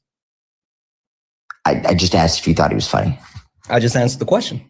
Well, his bank account says he's funny. Okay. Hey, Joel, serious question. So you know he made a joke about the Triple K Serious Club question. where he made a black person a Triple K member? Yeah, Clarence. Clarence. That's who. Didn't know he was. Bixby. Clayton Biggs. Why am I saying Clarence? Clayton Biggsby. I don't know. Yeah. Anyway, Joel. But did you think that was funny when he did that? Serious question for you. Why is everything about money for you? So that was funny, but the cotton picking joke was too far. I didn't say the cotton picking joke was too far. I said it wasn't funny. And as a black man to try to do that, and again, you don't get paid to be funny. Maybe you should stick to what you get paid for, regardless. I mean, I get Joel, paid, why is it that you are so obsessed? Content is funny, then I get paid to be funny. Oh, okay, cool. Why are you so obsessed with why is every answer that you have my bank account? Is that the only thing that you have? The only thing that I have is a bank account? Yeah, Joel. And I'm not talking about the only thing specifically you have. It's just one bank account. I'm talking about everything that's an extension of you amassing any type of money. That's the point. Anything outside of money, Joel. Nah, I got a family. Yeah, you seem like you lack substance. And I got a extended family. Yeah, but you seem like you lack substance. What do you mean by that? You seem empty. I seem empty. Yeah. You seem empty. How so? Because you just think that you get off by just spewing liberal talking points and hating on people's religions. The babies. Yeah. I hear you. I'm not even talking about politics at the moment. You're also Joel. literally a capitalist who supports socialism, which is wild to me. What does that have to do with anything? I mean, that's hypocrisy. That's not hypocrisy. I'm a democratic socialist. I believe in the monies, but I believe that people shouldn't have to struggle to make a life for themselves regardless. Joel, why is it that... So even if they make bad decisions, they shouldn't have to struggle? People shouldn't have to live with the decisions they make? I think that people have the right to life. I think they should have access to healthcare, food, education, all those other stuff. But this isn't about me because I have substance. People you don't have substance, Joel. Don't have Joel, access to those things in other countries. What makes you empty? Why is it that, Joel, tell me one thing that's special about you that is outside of your bank account or connected to your content. Tell me something special about Joel Patrick, an actual thing, not, I have a wife and kids and a bank account. Tell me something what do you want? I'll start. I got you. Don't worry. I'll start. So growing up, I grew up poor. And so it's funny. I was telling someone this story the other day. I did all the free shit that I could do, right? Anytime there was free shit, I signed up for the free shit. So I signed up, I took golf lessons, I took tennis lessons. I used to sing in the choir. I sung in the choir for 16 years and I played the cello for 14 years. I was in Theater Odyssey. I was a theater kid. Did you do Suzuki? No. You did 14 years of cello and didn't do Suzuki? Oh, you know what I was thinking? Because I had already moved on. I was thinking about a musical. Maybe, I'm sure. The Suzuki method where they teach you to memorize the music and then they teach you how to match it with the words. So you read music based off your memory and so you can read it faster. Oh, is that what it was called? Yeah, any 4-stringed instrument, pretty much the violin. Oh, I didn't know that was the official name. Listen, I didn't pay attention a lot. for that. I wasn't always great. There was like in my high school, our actual orchestra was a total of 16 cellos, and I was like I was always somewhere between number 6 and 8. I wasn't like I didn't. Can you like, still play? I know the fingering. I played violin. That's how I knew about it. I always wanted to play the viola. The viola is the same strings as the cello, but in a smaller instrument. Yeah. I felt you know like that the violin still stands as one of the most expensive instruments in the world, being the Stradivarius. I can believe Apparently, that. Stradivarius made cellos too, though. Yeah. Anyway, listen. So those are the cool things for me, and I think we just pulled like a cool thing out of you. So you played the violin. Yeah, I played soccer all the way to college, and then I played professional for half of a season, tore my ACL. You played professional soccer? I did, yeah. Holy shit. So why'd you stop? I tore my ACL. Oh, fuck. My dad actually was drafted by the Braves, and professional baseball? Yeah. Like Did you play baseball? No. Oh. No. He was hella good. But he tore his rotator cuff. Like before. Yeah, this was like right. He was in, what is it called? AAA or whatever. I don't know. I don't really follow baseball that much. Yeah, no. So that's like the highest level of farm team. Yeah. So yeah. He's already got a contract at that point. That's aggressive. Yeah, and he tore his rotator cuff. So what race are you, if you don't mind me asking? Oh, I'm just black. A lot of people confuse it because some of my family may look, Dominican or whatever. Regardless, I'm just. Well, I was just thinking Dominican because you said baseball, but that's me being racism. No, I mean, it's just you making an assumption. Like, there's a lot of Dominicans that do play baseball. Regardless, the point that I'm trying to get to, right, Joel? Why not lead with the other stuff? What other stuff? Like the stuff that we're just talking about now. Like everyone thinks nobody ever gets on a live and tries to be human with you. Everybody gets on the live and tries to tell you you're everything. Okay, do you think I don't know that Trump is like a degenerate human? I'm fully aware. I've been aware for years. And so then why are you advocating for him? It's not even that. It's that we're forced into a corner to either advocate for him or denounce our conservative viewpoints. Oh, no, that's not true. It's true. There's plenty of people that are conservative that don't actually support Donald Trump that didn't. Yeah, what happens to them? You ever seen what happens to them? Listen, you're not wrong. I'm not even gonna hold you. One of the worst series of threats that I've ever received in my life. So I was in Washington, D.C. on January 6th. I was at the rally. Mm-hmm. And you were at the Capitol on J6? No, I was at the rally, not the Capitol. Okay. So people started moving from the rally was on the mall. So people started moving from the mall towards the Capitol. And I was like, something is off here. And I stopped one of my friends and I said, bro, I don't know what you're planning on doing, but this is not a good idea. We should go home. And he's like, oh, so now you want to be soft? He's like, you pretended you were all about it. Now you want to be soft. And I was like, hey, let me ask you this. How many years did we sit there and publicly criticize Black Lives Matter for doing the exact same thing that y'all are about to go do? And he's like, oh, it's not the same. And I'm like, it is absolutely the same. And he didn't listen to me. And so I got in my car and I'm driving out of Washington, D.C. Bro, I have never in my life seen a police response like I saw. Literally, it was 4 lanes of traffic, of emergency vehicles, of SWAT trucks, of police units coming all the way from Maryland and Virginia, pouring towards the Capitol, right? And when I saw that, I was like, yup, I made the right decision. So I pull over into a gas station and I make a video. And I was like, hey, I don't know who's, watching this or who's listening to this. If you are on or near the Capitol, you need to get out of there. This is not going to be good for you, whatever, right? Bro, I get back home and I make a video and I titled it, Dear White People, You Lost Me at Riot. And I titled it that because after the riots in, I believe, Minneapolis and some other cities, I had titled a video, Dear Black People, You Lost Me at Riot, right? Make the Dear White People video. I have never in my life seen the backlash, vitriol response. And it was like people were sending me death threats. They're like, you were never a true patriot, all this nonsense. And that was when I was like, oh crap. This is not good. You know why that is, right? No, bro, get this. The FBI shows up at my house and they go, hey, we need you to turn on this person, this person, this person, and give us information on them. And I said, no. And they're like, why do you say no? And I said, because as much as we like to pretend, you aren't going to be here to protect me from that person when they found out that I gave you the information. You're And right that about person that. has a lot of pew-pews and they are actually crazy. Yeah. That's what I said. I said it straight up. And listen, I don't blame you for that one. I don't blame you. Think you understand. No, but Joe, listen, let me talk to you human. They will be angrier at you for turning no, than they ever I would agree, be. But you know why you that being is, on right? the other side. You know why that is.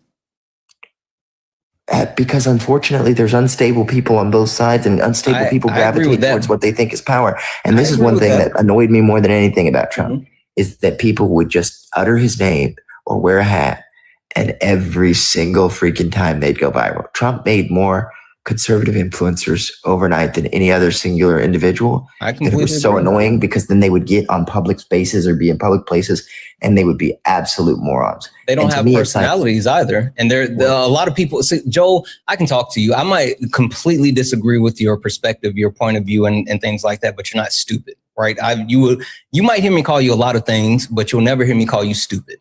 And so there's a lot of people that are just stupid, right? That's the point. But the bigger thing that I'm trying to get to, Joel, is the reason why when you try to hold a stance that is saying like, hey, I'm holding you accountable, and they turned on you, it's because tokens get spent. And the amount of coverage that you give these people, like, gives them the idea that, oh, this is our mouthpiece. This is our Black representation. This is the person that gives us coverage. And so we can do the hateful, racist, bigoted things because we have a Black person right here. And so it won't look as bad because we got a Black person right here doing the things. And so while you may hold conservative views, there's nothing wrong with holding conservative views, I guess. I'm, believing the overall progressive view, but like, you don't have to compromise your overall conservative views for your political views. Like, you can have those separations, Joel. You don't have to hold both of those. If the candidate doesn't hold the position that you actually believe in, then you don't have to support that candidate. Well, I mean, I don't see a purpose in paying money. So I don't know if you know this, but like, it actually costs money to investigate and forcibly deport somebody. It costs a lot. It's about $86,000 a person. It's a lot. And mass deportation is stupid. Well, no, listen. Do you know what it costs to get people to self-deport? No, what's the total? It's like $2,000. Oh, I can believe that. So it's too much, in my opinion. This administration is making a mistake with too much stick waving and not enough carrot waving. Yeah, and even more so, like, the inefficiency of the actual. But I'm saying it would be monumentally better. So do you know how many people you could get to leave your country with $86,000 if for $2,000? It's like just rough math here. It's like a 40-to-1 ratio of success. Well, and I think even more than that, because I hold the position of mass amnesty, and I know there's a lot of concerns around. Well, you could make mass amnesty, but you'd have to lock the border down. And you know what? If we did that, I would be good with it. Because then people would rush to get the amnesty. I would be perfectly good with that. Here's the group of people that I have the most sympathy for. Mm-hmm. If you came here and you were like 2 or 4 or 5 or 6 or 7 or 8 or 9 or 10 or any age significantly below where I believe you could have had any say in you coming to America, right? Mm-hmm. And you've been in America for a decade and you learned English and you have assimilated to American culture. I do not think it's appropriate. I think you're an American. I think it's not appropriate to deport you. So, Joel, I guess getting back. And then the other thing that I've realized. Wait, hold on. This is something I realized after that. Slow down for 2 seconds because I want to make sure that I really touch on this show. You and I definitely disagree on our political views, right? But it doesn't seem like fundamentally as an American, as a person, we overall disagree, right? And so my question is, again, why do you have to compromise your morality? Because you seem like, again, surface level, I don't know you as an individual. I only know what you present online, and I only know you from the conversation that we've had so far. But you seem like you have some type of moral compass that you somewhat stand by. And with that being said, Donald Trump doesn't align with your moral compass from at least what I've heard from you so far. So again, why do you have to compromise your moral compass in order to uphold to your political views? Like, that doesn't make sense.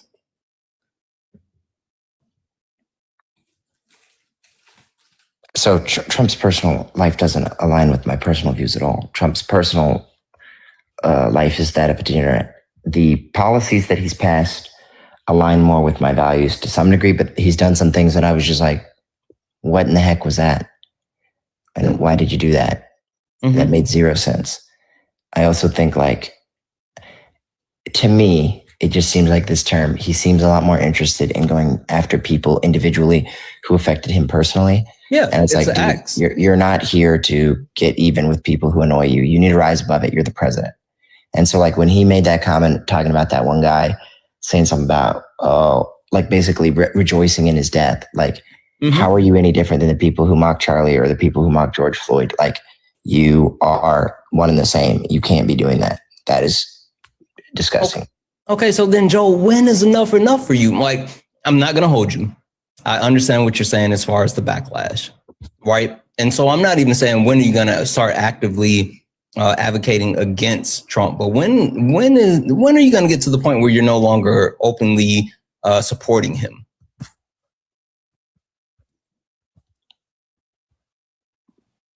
Well, I don't openly support him now. I support his policies. You kind of do. I mean, you're on a live, you know, and over 2,000 people are hanging out right now. And for while you and I went back and forth and verbal jabs and, you know, like blah, blah, blah, blah, blah, and which, you know, all of it's all fun and games and all this other stuff. Like, but the premise as far as the harm that's being caused to our nation by this administration, right? Whether I agree with Republican. So one thing that you will hear from me, which I don't know, again, I'm not the same as everyone else on the left, right? I think that the country, I don't believe in the two-party system, but at the very least, I think the country needs a healthy and strong Republican Party and a healthy and strong Democratic Party. But I don't think MAGA is making the Republican Party healthy and strong. Exactly, you have one group Joel, of people, that's the point. No, that's what I'm saying. Yeah, but my reasoning is probably going to be different than yours. You got one group of people that's absolute, for lack of a better word, freaking morons. And then the other group has gone so far into the, whatever you call us, we're going to be that. They're like, okay, it's one thing when people just like, I've been called a Yahtzee before, right? I'm obviously not a Yahtzee. I think that's ridiculous and stupid. But there are people now that are like translating his speeches into freaking English and then like wearing armbands and going out in public. Joel, it's just a costume, bro. And I'm like, no, it kind of isn't. Ich liebe die deutsche Gesprochen. No, I don't speak German. I speak Russian, though. Do you? I always wanted to learn Russian, but I'm not that great with language. I speak German and French. I failed Spanish, but I have a friend who learned Russian. I always wanted to learn Russian. Anyway, actual Schnazi. Sorry, go ahead. Yeah, and I think that like when people platform, like I had a friend who's no longer a friend. They had an actual Triple K member on their podcast, and they were like humanizing him and stuff. And I was like, dude, you're freaking black twins. Why are you just one? I don't even know why the guy went on their podcast. Like, and it was just like, bro. And then now it's just like, but see, like, I believe that it's appropriate to be critical at times of any country on earth, and or including Israel, whatever, right? Yeah. I don't think it's appropriate to just like hate Jewish people objectively because they're Jewish. I agree. And there is this large faction on the right that and that's what, listen, I've said this before because there's like this cross section, right, where you see people on the left saying like we hate Israel, and then you have people on the right saying we hate Israel, but it's for two different reasons, right? And you don't want to ever be in that point where you're at that intersection, because you're right. There's absolutely people on the right that specifically they're just anti-Semitic, right? They hate. And I say this all the time. I don't hate Israel more than they hate any other country on the earth, and I'm like, bro. I say this all the time. I don't hate Jewish people, but I do hate Israel, right? The actual government. Exactly. You think the government's corrupt? I believe the government's corrupt as well. Exactly. And then people will come and they'll be like, well, the Bible says, and I'm like, okay, the Bible's referring to the children of Israel, not the secular government of a secular country. But that's another discussion. But see, and that goes back to the point that I made earlier, how people like to use religion as a sword instead of a shield. You see what I'm saying? The point that I'm trying to get to. Here's the thing, though. Objectively, though, the religion does firmly stand against a whole bunch of things that are not culturally acceptable. So it will be countercultural to hold the beliefs of almost every major monotheistic religion. But I don't want to go directly into that. Changed. I do want to go into what you said. It's been changed. Like that's the Republican thing with there was one person I got in an argument with was about school lunches. Okay, wait, hold on. Hold tight for 2 seconds because there's a couple of thank yous I got to get off and they're backing up and I don't want to get too far behind. 2 seconds. W's in the chat for Jared for the $1 donation saying he complains about racism, but builds his platform on self-hating racism. That's anti-blackness, friend. W's in the chat for Priscilla for the $1 donation saying Joel says someone called his kids nigglets. Really? Someone called your kids that? Yeah, so what happened was somebody called my daughter that. And then when I talked about it in a moment of being vulnerable on the internet, which I won't do again, everybody started spamming it in the chat, making fun of it. So then I was like, oh no, I made it up. It was a social experiment. That didn't happen. But it did happen. I just didn't want to acknowledge that it got to me. Because once you acknowledge that something gets to you, people will always hammer on that, whatever that thing is. Yeah, but again, even when this whole conversation, I say this all the time, I think kids are off limit. I think families off limit. I don't talk, even when I was bringing up your wife, I kept trying to make sure you knew, one, it wasn't personal, two, I don't want to get super deep because I don't believe in that, but that's fucked, Joe. But I mean, I even had people sending me messages and they're but see, that's the they're thing. God isn't okay with this, bro. And I'm like, what are you talking about?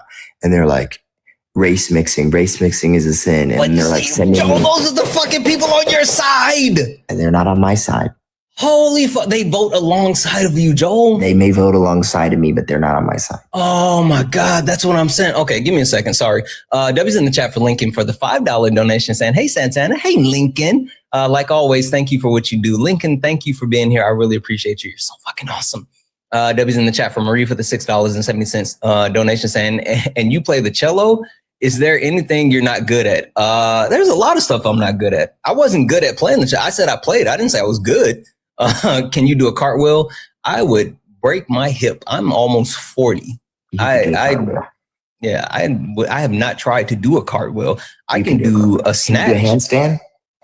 I haven't done it in a while, but I used to do handstand push-ups because I did. If you can do handstand push-ups, you could absolutely do a cartwheel. How tall are you? Handstand. I'm 6'3.5".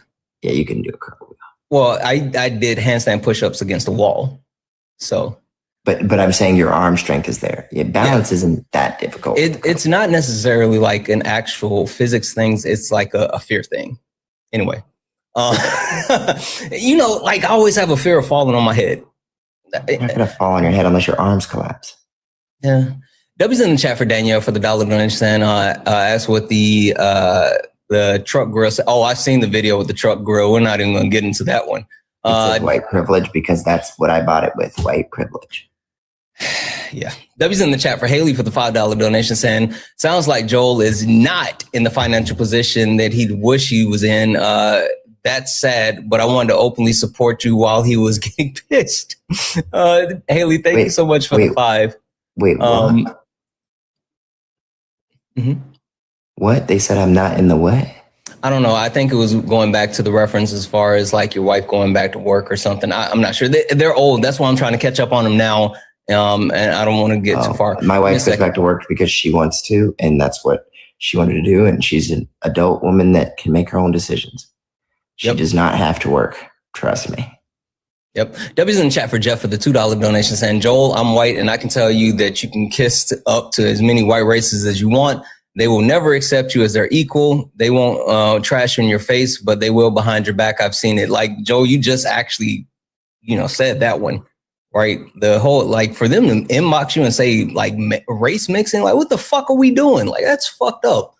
W's in the chat for Lincoln for the 25. Hey, Lincoln again. Thank you so much for the 25. To say, I love the way you talk to people like Joel. I know I've said similar things before, but what you do legit changes mine. You're amazing. And I had to donate a little bit more. Joel, one, seriously, thank you for the donation. I genuinely appreciate it. Just you being here. Did I say Joel? Lincoln, you being here is more than enough. What the I sometimes I get mixed up, Joel. I don't know. I'm horrible with names. Also, I have ADHD, and so my mind goes a million. I got it too. I'm with you. Yeah. But regardless, like you being here means the world to me, and I appreciate you. So thank you for the love and support. You know, you don't have to donate, and you do, and so that means a lot to me. So thank you, Priscilla. Thank you for the $1 donation. His brother-in-law called. Your brother-in-law called them that. Yep. What the fuck, Joel? Oh, come on, man. You deserve better than that. What the fuck are we doing? Did you at least like check them and ensure that it never happened again? Obviously. Okay. All right. But everybody was wanting me to beat him up, and I was like, what? I'm supposed to beat up a 17-year-old? Like, how's that going to go over? Oh, I would have roundhouse kicked the shit out of him, but I get your perspective. Like, especially if it's family. You're gonna kick a, not even to be funny, but you're gonna kick a white boy as a black man in Florida. Yeah, I roundhouse kicked the shit out of him. I got a good lawyer. All right. I got a good lawyer. W's in the chat for Marie for the $1.11 donation saying, Joel, first, that is fucked up. It is. What they said about your kids. Second, you are so close. It's possible to be conservative and not be MAGA. I promise. Exactly. Like literally, that is absolutely a thing. That's absolutely a thing. W's in the chat as well for. Sorry. W's in the chat for. That's old. W's in the chat for THJ, who sent a $5 super chat to say, I'm better at pleasing women than Joel, and I'm a gay man. W's in the chat for Jay for the $2 super chat to say, damn, you making Uncle Ruckus not seem so bad, you ops. Listen, W's in the chat for all the donors. For anyone else who'd like to support the live, you can do so. Cash App, PayPal, Venmo, pay links and link in the bio. Santana speaks for you. Best way to support the live. Everything's accepted and things appreciated over on the YouTube. You can send super chat and I will read that out. The one thing that I will say, and Joel, this is speaking directly to you and speaking to the chat at the same time. I say this all the time. While we may have different political views, different leanings, and we want different things as far as like policy, we're still Americans. Like that's, I say this all the time. I don't care if a politician has an R beside their name, a D beside their name, or an I beside their name. If they're not doing something that's beneficial for the American people, then they need to be replaced. I don't care who they are. And that's the position that I hold as like my entire position. I don't agree with conservative values because I believe in progression as a whole and a couple of different things. But at the very least, I can't sit here and say that, I think all conservative politicians are just the worst or whatever. I think this new form of the Republican Party with MAGA is like the worst. Right. But you don't know, how is all I'm going to say. I think I know more than what you think I know, but I'm just telling you. Do you know that I started out in Turning Point back in 2019? Yeah, I know. Mm-hmm. I know Candace Owens. I knew Charlie. I know Ben Shapiro. I know all these people. I know them personally. I know. I'm not going to say that online. You know what I'm going to do, Joel? I'll give you a follow. I'm going to message you. There's some stuff that I know, and I think it comes back to my original point that I made. You don't have to compromise your values to stick to your political belief, or like if I'm gonna keep it funky, even to boast your bank account. Like you can hold your positions without like championing the people that's actually doing negative things. That's my point. That's the only point that I'm making. My bank account's not that impressive. I did make like $4 million selling white privilege cars, but it's whatever. That's not life-changing money. You need to be. Well, I mean, the thing is, like, if we're going to be serious, right? And I give you a lot of flack because, I don't know if you've noticed this about me so far, but I like the jokes. I'm really good at the jokes. But again, even when someone said something about you not being black, I will never try to take away someone's blackness because you are a black man. And with that being said, while I disagree with the premise behind the way that you acquired any type of wealth or money or whatever, like seeing Black people be successful is something that makes me happy. So like you'll never see me knock you for any type of progression in life. All I'm saying is, like, I think that the more that you do and the more that you grow, you have an obligation to help others. And like, that's the premise of who I am. I think the one thing that I try to do when I have my platform and I get an opportunity to speak to thousands of people. And I try to make sure that every time I do something positive, I say something positive, or I either help someone whenever I can, whether it be through mutual aids, whether it be through bolstering smaller creators, whether it be just bringing attention, stuff to attention to people like HR 4371. Like, I think, Joel, you and I have obligations to do those things. Like, people have entrusted us to follow us and to consume whatever we put out. And so we have an obligation to try to do something to make things better, regardless of what side of the aisle we stand on. We have to do things to make things better. No, I absolutely agree with you on that. Yeah, no, and I do a lot of stuff for a lot of people. I don't publish. Yeah, and what you shouldn't. You shouldn't. I feel like influencers that all they do is post the kind things they do on the internet are 100% doing it for views. Oh, like, yeah, I'll give you an sure. example. So during the last hurricane, we probably did $25,000 worth of tree work for free for people who couldn't afford it.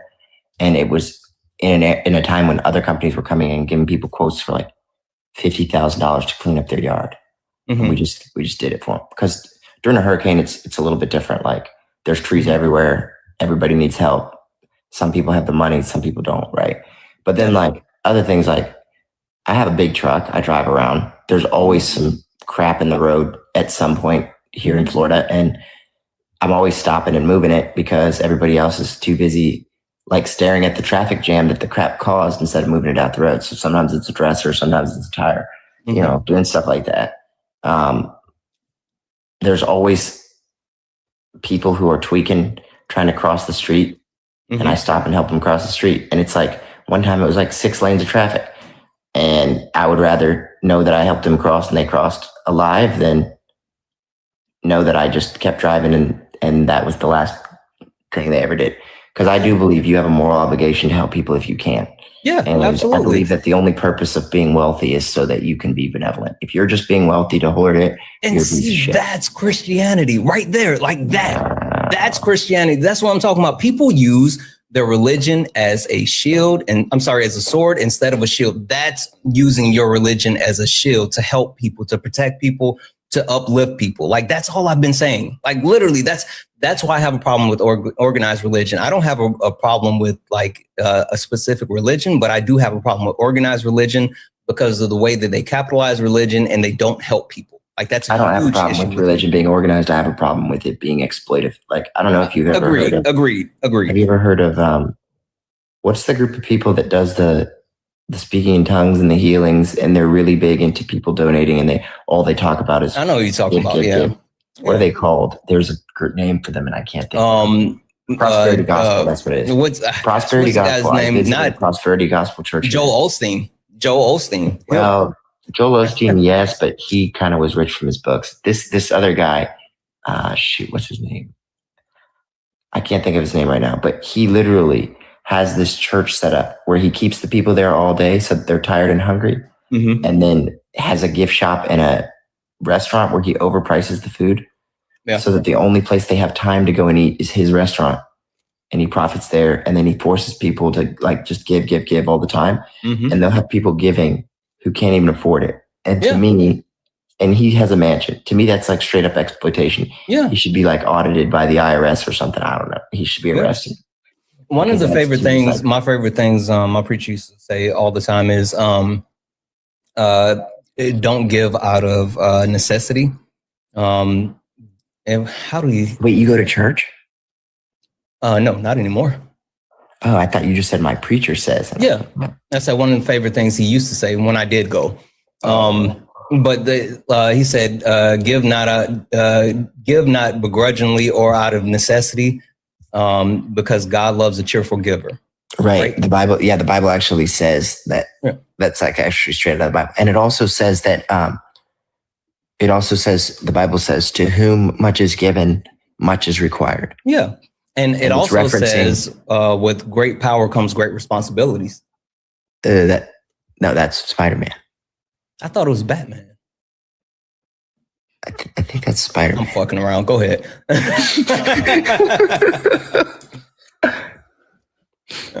Listen, okay. So 2 quick thank yous, and then Joel, I mean, like, this is Like now you and I are holding hands, looking in each other's eyes, speaking softly, like with this kind of change.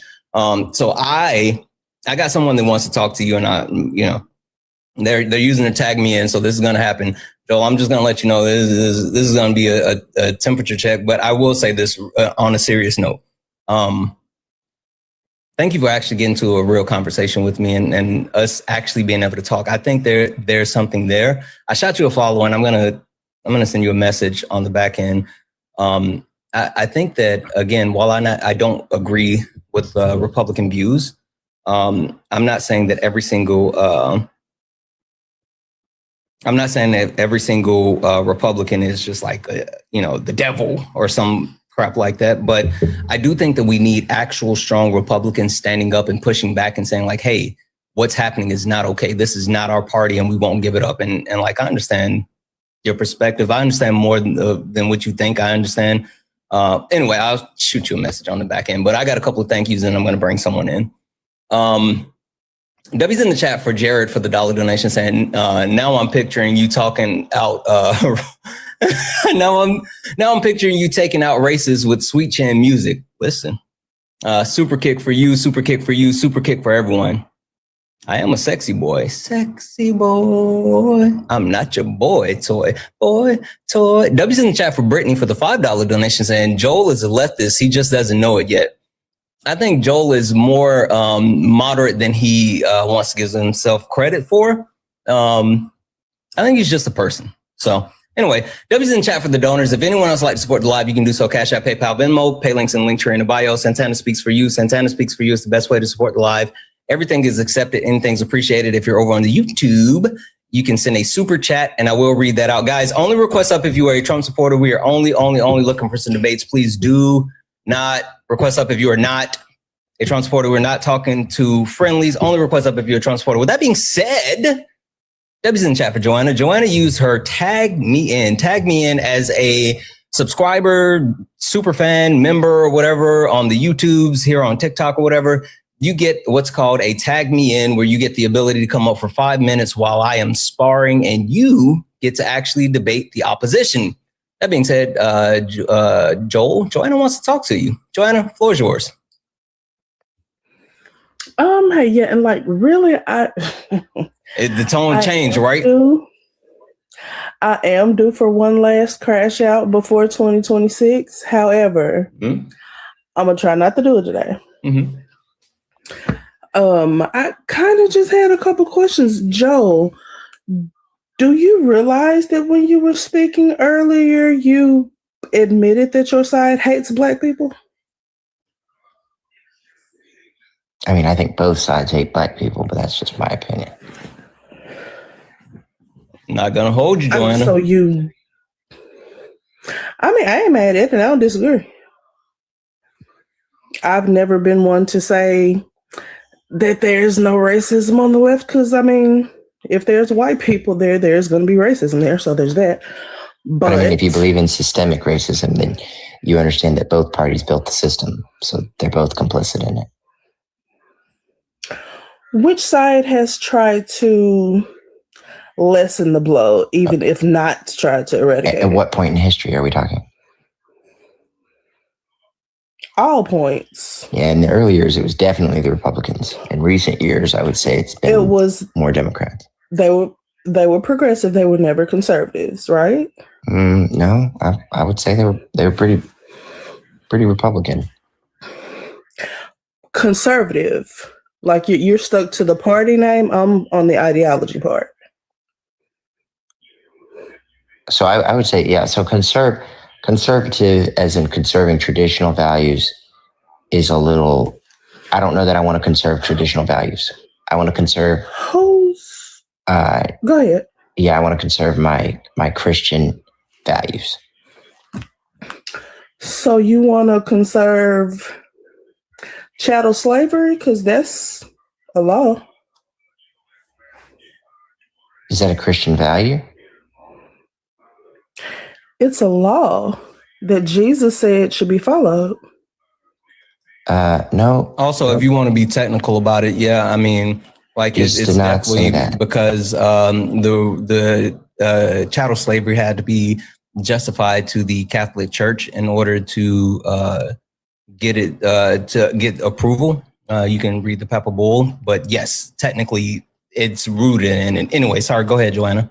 No, chattel slavery existed as one of the oldest, I don't even want to call it an occupation, as one of the oldest practices in history. And I mean, yeah. Like I was like, he absolutely did. He chastised, wasn't the Philistines, because that was in the Old Testament. He was always dragging the religious leaders in the New Testament for not following the Levitical law correctly. Was he not? no. So when they made up their own rules and said that disrespectful kids could pay a fine instead of getting stoned, like it said in the Old Testament, did he not chastise them for that? No. I mean, Santana did tell you earlier, you absolutely do need to read your Bible book a bit better, because he absolutely did. He may have And said chattel that. slavery was... I don't know where you're and chattel slavery was in the New Testament, but that's kind of besides the point. That's a little bit of an aside. There's no mention of chattel slavery in the New Testament or Old Testament. Joe, do you know what chattel slavery is, friend? Yes. So you do know that it's treating people as your property, which is what was okayed in the Levitical law. God literally said you can have these people as your slaves and pass them on as an inheritance to your children because they're your property. Isn't that what happened here?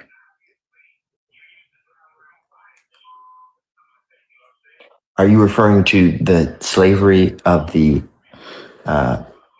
Middle Passage and whatnot as the same as the chattel slavery in the Bible?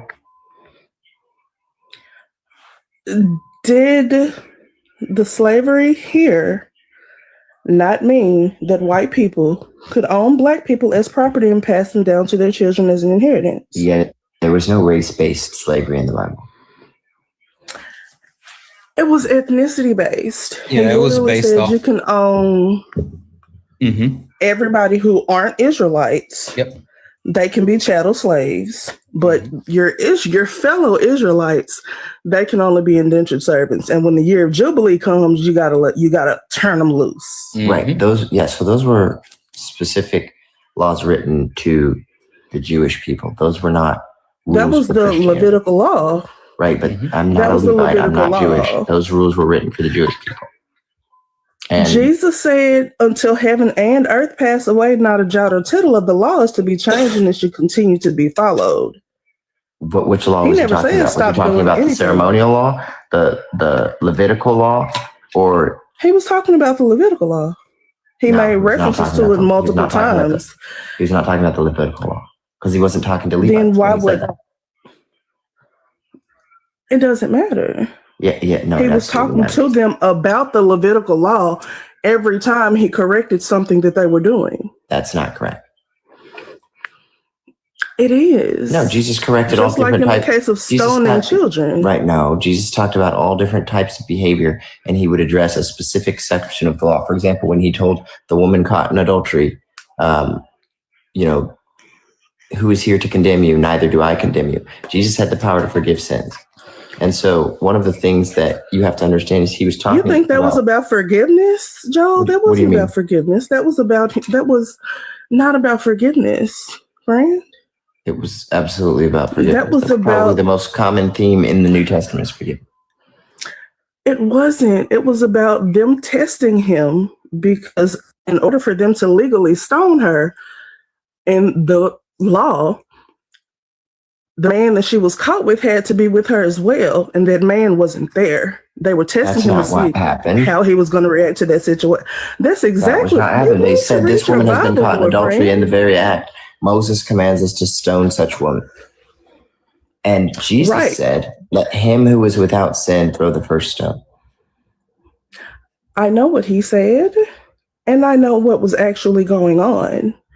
He said what he said. It wasn't about forgiveness. Sir, what was going on in your little fairy tale book is what I'm talking about. The Bible well, book. if it's a fairy tale, why are you arguing with me about a fairy tale? People Because debate it's Harry your Potter all the point, time. and you're the one. I don't argue about Harry Potter. We're not talking about Harry Potter. You're the one who said that those are the values that you want to abide by, and I'm just trying to see how far into those values you're actually willing to go. Because you should also be fine with abortion as well, but that's a completely different story. We can continue to focus on this part. I should be fine with abortion? Yeah, the Bible book talks about abortion. Okay. So what does the Bible say about having sex outside of marriage? Said, let everybody get smashed. No, it does not. Not even If you want to be honest about it, nothing, because that's not what fornication actually means. Okay, that's not even it. Oh my gosh. It literally states if you have relations with anyone you're not married to, that is fornication and uncleanness. That's not what fornication. Okay. That's not actually what it means. You know, the Bible has been changed a whole bunch, right? So now you're arguing now you're arguing that the Bible is not what it was originally, which is fine. You can make that argument. But that doesn't prove. Yeah, you need to show me a version where it says that fornication is permissible and is not considered a sin. Have you studied theology?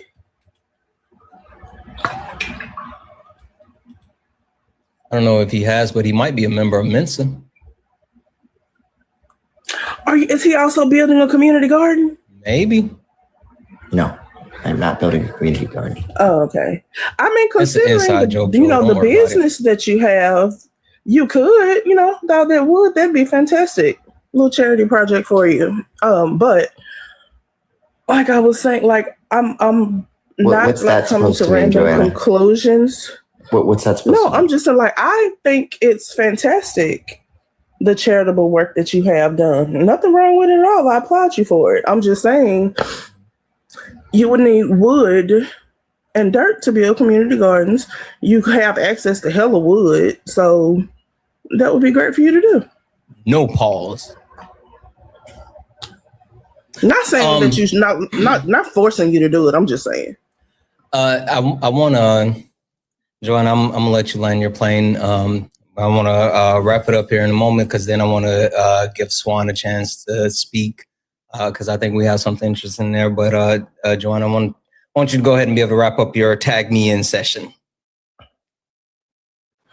I got you. So I'm proud of myself. There was no crash out. None. And shout out to you, Joe. You've been absolutely like I will give you 82.9% amicable on this live. So, shout out to you for that. I've seen worse from you quite often. Oh, damn. So it's great that you've come over here and been fantastic in this space. He's been darn right almost pleasant, Joanna. Don't thank me for that. Santana set the temperature for the room and he lowered the temperature in the room. Yeah, Santana is very, very mindful, very cutesy, very demure. For the most part, I'm a fucking crash out. But I wanted to keep the temperature where it was tonight, and I did just that. I did want to, I guess, kind of land my plane and say, hey, you absolutely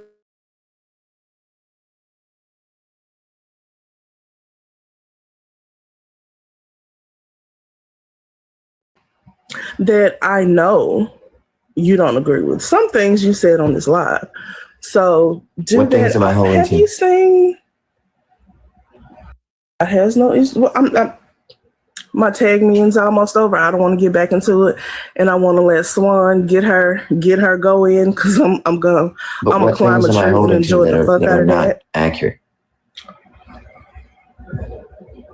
You're not. I think what Joanna's trying to say is that you should. I'm saying that you should examine your actual values and make sure that the intentions of the side that you're on, full of people that literally hate you, I mean, it's not full. It's actually beneficial. There are a few. It absolutely is. It's a whole bunch. Yeah. Anyway, Joanna, thank you for coming up. I appreciate you. I'm glad that you got to get your tag me in off. And you know what? We still got a couple of days left in 2025, Joanna. I was just gonna say, I feel it in my shunda. Listen, that somebody is going to deserve a crash out before, and you know you can come up here and do it. We locked in. We locked in, twin. I got you. Appreciate it. By the way, while y'all in the chat, we should have went way past 300K. I need y'all to tap the screen. If you haven't reposted, I need y'all to do that. If you're on Eastern or Central time and you sent your heart me earlier and you didn't send it after midnight, you can go ahead and send that motherfucker again. You know, get it in, do all the good things, share the live and repost as well. The best way to support are them pay links. So hit those up also and keep sending that gift. We're 40 out of 100 on the donuts. Y'all can get 60 of them up there. Get it together, chat. I appreciate it. I'm going to come down there and continue to yap with y'all in just a few. Do all the good things, though. Appreciate you, Joanna. And W's in the chat for Joanna, guys. W's in the chat for Joanna. Also, W's in the chat for Haley, who sent a $5 donation saying Joe equals POS and misogynist. And also definitely racist. He can't be racist. He's black. He can't be racist. W's in the chat for Brandy for the $1 donation. Said, I've loved the stream. I feel like there's been a lot of bad faith guests recently. Me too. That's the reason why, honestly, we've talked to him for so long. At least I know he's not going to crash out, slur, or put his penis on the screen. Like, Joe, wait, they what? do a lot. Joel, you know how many, fuck it, I'll just say, you know how many dicks I see on TikTok Live because they, for some reason, keep putting a penis on the screen? Like, what are we doing? It's a whole thing. It's a whole thing. That's disgusting. Anyway, and they claim to be like on the right. It's so weird. They're so fucking weird, Joel. They can't even have a conversation. It's weird. That's insane. But this is an actual conversation, and it's been nice. Also sounds like Joel wants out of the cult, but is scared of what the repercussions would be towards him. Yeah, I mean, I'll say this. I think that a lot of people have to do what's best for them, and I understand and respect what's best for them. I just think, like I said, and I said this to Joel, and so I'm not talking about you or behind your back, but like, I do think there's a lane for actual Republicans to stand up and push back. And honestly, I think the time's coming because it's now shifting to a position of weakness for Donald Trump. I don't think J.D. Vance will be able to hold the same position that Trump currently holds. He's not the cult of personality. So I think, for the people on the right who's thinking about the getting is about to get good. Anyway, W's in the chat for the donos. If anyone else like to support the live, you can do so. Cash App, PayPal, Venmo, pay links and link training in the bio. Santana speaks for you. Best way to support the live. Everything's accepted. Anything's appreciated. If you're over on YouTube, you can send a super chat and I will read that out. Guys, can we knock out the donuts? The donuts is the daily gift goal. Can we knock those out, please, please, please? And thank you. Last but not least, look up at the top. You see the word follow? That means you're not following me. Hit that follow button. Hit that follow button. This is the main account. Follow the main account, but also follow the backup account. We bounce back and forth. Turn on notifications on both of those. We will be on. I'm going to be on early tomorrow morning. And when I say early, I mean probably like 11:30 Eastern, 8:30 a.m. Pacific. But I'll be on the backup account. So make sure you're following the backup account as well. Follow both of them. Joel, have you ever spoken with Swan? Yeah, I think so. Swan is dope. But I brought Swan up here because there was a little bit of a misconception when it comes to like race and racism and chattel slavery and all this other stuff. And listen, the thing about me is I know for a fact I'm not the sharpest spoon in the drawer. And so I know, like, one of the best things is I know a lot of smart people. Right? Listen, not the sharpest one, but I cut them.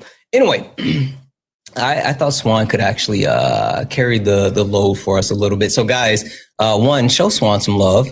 Let's make sure we're taking care of Swan while she is up here. Show Swan some love. Give her a follow as well. I promise you, if I'm not live, usually you can find me in a couple of different lives, and the one that I hang out in the most is Swan's, for sure. Swan hosts amazing lives, And I'm positive that Swan will take a moment to talk about her efforts as far as what they're doing in the Congo with, damn it, I always mess up his name, Katoto.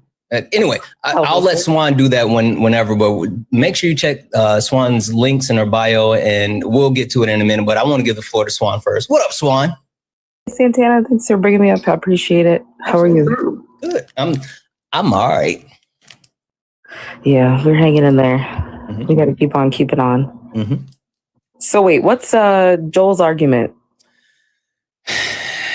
We were talking about racism, and it seems like he was taking a stance of interpersonal racism, and just that whole kind of boat. And then he said that slavery has always been around. We were talking about chattel slavery. I was talking about like the justification to the Catholic Church, and because I was telling like technically Christianity is at the center of chattel slavery, and just all of that. So that's where we were. Yeah. So wait, Joel, do you think that Black people can be racist on an interpersonal level?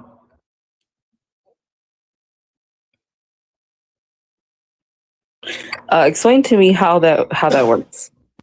Yeah, because I believe that Black people can be both individually racist, and they can be racist with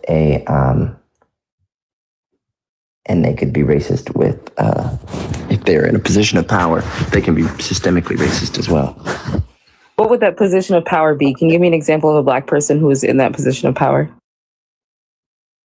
Absolutely. I believe the experiment that occurred in Africa with, look it up here. A bunch of African Americans went back to Africa and enslaved the locals. You're talking about Liberia? Liberia, that's what it is. So you're talking about the Black people who were generational prisoners of war, who had experienced nothing but trauma, who were then gathered up and taken from the U.S. and forced into Liberia, a land that they did not know about or understand? No, they weren't forced. They went voluntarily at the end of the war. Well, I would just argue that the way that it was set up was forced. I'm sure it was presented in a way that seemed as if it would be something that would be beneficial for them. But I think it's important to note that like all they knew was racism that they experienced in the U.S. That was. Then the Hutus and the Tutsis did it as well in Rwanda. The Rwandan genocide was incited by Europeans. Right, but there was two groups of Black people. One group that believed they were superior. Yeah, but the reason as to, I don't know if you've ever seen like footage or documentaries when we talk about the Rwandan genocide and how you had Europeans, right? There's a scene in a documentary that I watched where you had Europeans going up to a person from one of those tribes, measuring their nose and their forehead size, right? That type of differentiation that's rooted in, I would say like a phenotype, right? And like a hierarchy or conflict rooted in a phenotype, like that type of thing. That was something that was done by who first? Europeans, right? So Europeans perpetuated this narrative, and what they did was they essentially weaponized one group against the other, one tribe against the other tribe. I mean, if you're talking about just their conflict, even if there were no Europeans involved, it would still be tribalism. It wouldn't be racism, right? Because they're within the same racial category. But this was something that benefited Europeans. And we've seen that white supremacy, we know that it functions in a way where they will weaponize one group against another. We saw the same thing with Great Britain taking people from India and then having them, forcing them to work in what is now known as Uganda. So yeah, I mean, the racism still goes all the way back to white countries. So you think that it, okay, first of all, no, it doesn't. Racism goes out far before there were any, what you would categorize as white countries. What time period would you say it started? I mean, the Egyptians were racist. What time period was that? What were the racial categories that existed during the time period that you're talking about specifically? Well, the Egyptians believed that they were superior to sub-Saharan Africans. So wait a minute. Just because a group of people thinks that they're superior, that doesn't mean that they're automatically being racist, right? Like we saw that with the Holocaust, the Aryan race was considered superior to all others, right? And they were absolutely racist. They're like the standard bearers for racism. So real quick, so we're talking about a very particular hierarchy, right? This hierarchy, because Judaism isn't a racial category. It was anti-Semitism, right? In addition to it being anti-Semitism, the group of people that were harmed first before Jewish people were harmed were people who were disabled, people who were not white, and then also people that were LGBTQIA. But the problem is that you're taking that term. They're an ethnic religion. Right. They're not a racial category. So that wouldn't be an example of racism. What we're talking about. Why don't you Google were the Nazis racist? Schnazis, Joel. Yeah, but this is the thing though. It's not the same concept.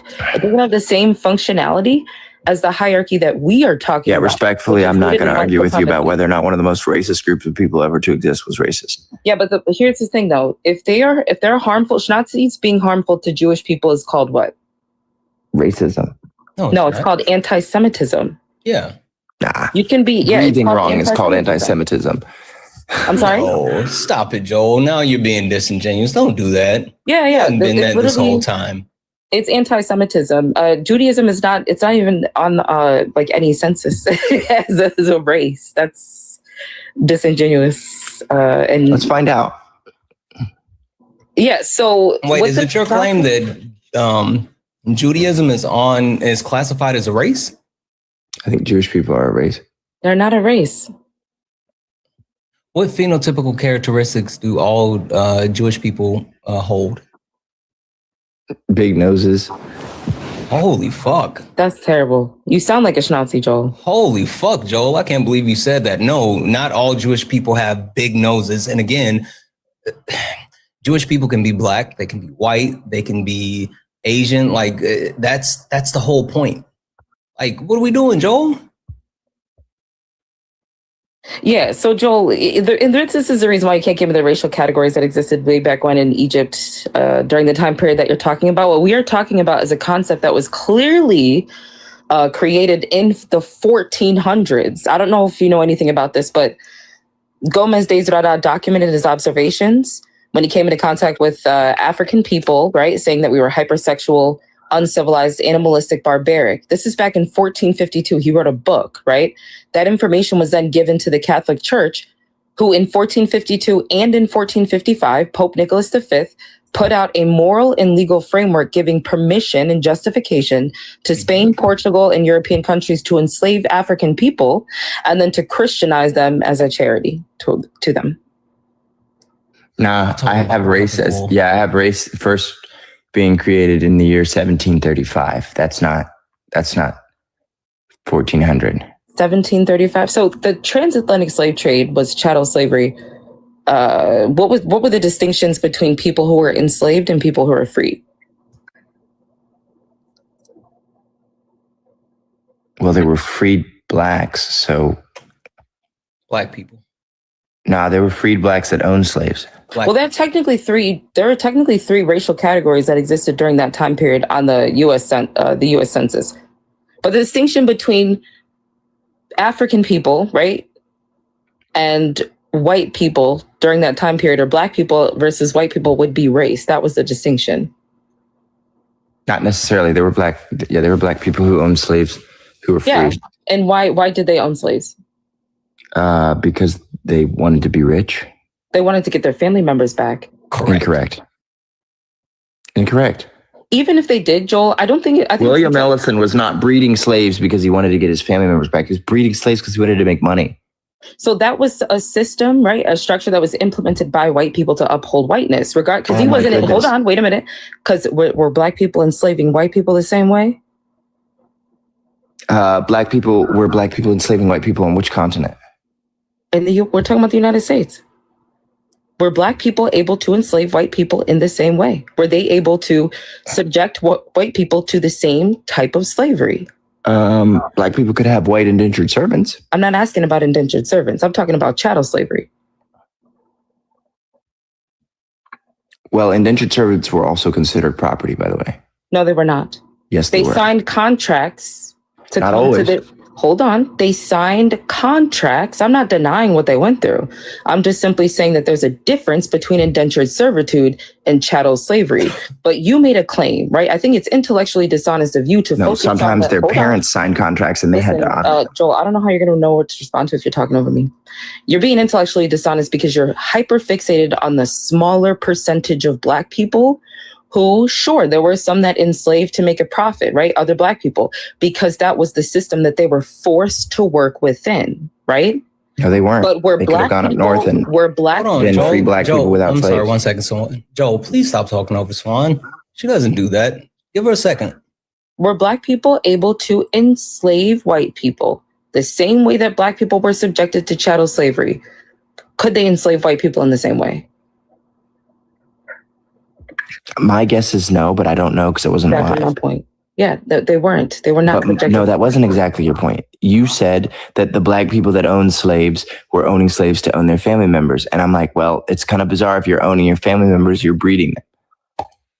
What did I say before that, though, Joel? You're skipping over. So do you have evidence to show Joel, where hold the on. majority of Black slave owners were purchasing their family members out of slavery? Don't pivot. And Stay if right that was here. the case, why didn't they just free their family members? Why did they keep them as Hold slaves? tight 1 second, Joel. Hold tight 1 second. Swan, I want you to to reestablish your point because I want to make sure we get that answer. But before we do, look at this stranger we got up here.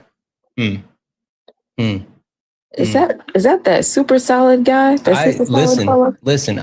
I'll say this, Swan. You know how I am, and so someone actually rejected me, Swan, and so I don't know. But then they thought they could yap from the comments. Listen. Let me tell you something. Can't you hear it in the voice? I heard about that super solid fella. He be tearing these TikTok streets up. This shoddy pair of veneers down here, all right, has done lynching apologia. He sold white privilege and race cards on Amazon. I've never sold white privilege cards on Amazon or race cards. You're a liar. I have not. You're a liar. Oh, you can say whatever you want. I've never sold on Amazon. Where'd you sell them, Joe? Here's what I found. I sold them on TikTok. I sold them on Instagram. I sold them on Facebook. I sold them directly from my website. Never sold on Amazon. Amazon takes too big of a cut. Need I say more? Yeah. You can say whatever you want, but I didn't sell white privilege cards on Amazon. Wait. Let me say these couple of quick thank yous, and I want Swan to be able to finish her point because Debbie's in the chat for Haley. Haley sent a $5 donation saying, wait a minute, Joel isn't racist. I know you're joking, but please let him know he's a POS. Heart. Yes, love you. Thank you so much, Haley. Thank you for that. Swan can cover why he deals with like misogyny, anti-blackness, bigotry, all this other stuff. But no, it can't be racist. But anyway, there's that. Debbie's in the chat for Jared for the $2 donation saying as someone who's Jewish, has Jewish heritage, it's anti-Semitism. Swan is right. There are African Jews, there are Asian Jews. What the F? Big noses. You're anti-Semite. Yes.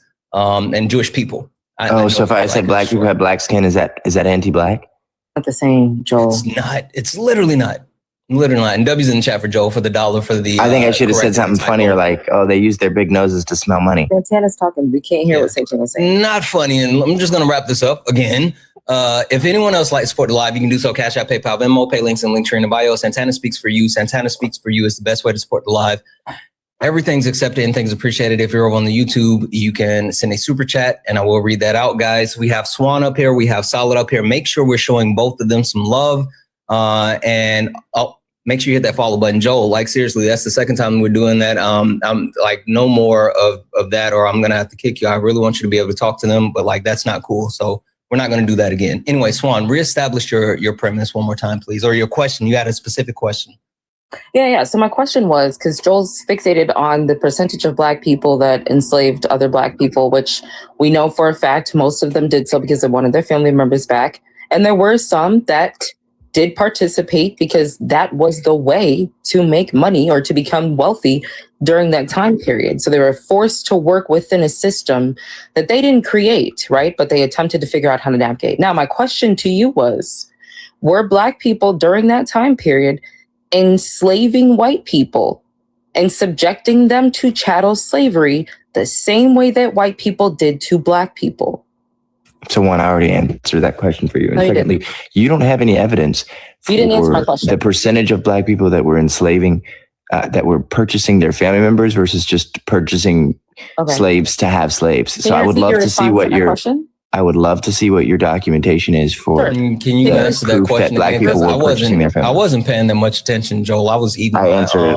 I was eating my Ritz. Right. I got peanut butter the night, so I wasn't paying attention. I missed it. Can you repeat it one time, please? Yeah. All I said was that it wasn't the same way, but that Black people did have indentured servants. Yeah. So indentured servitude is not the same thing. So you agree.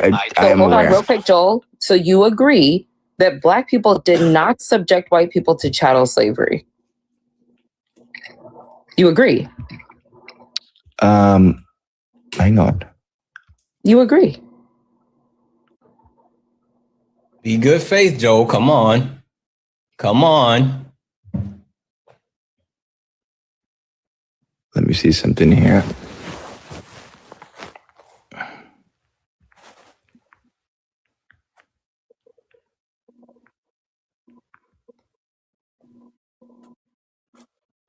Joel. We agree.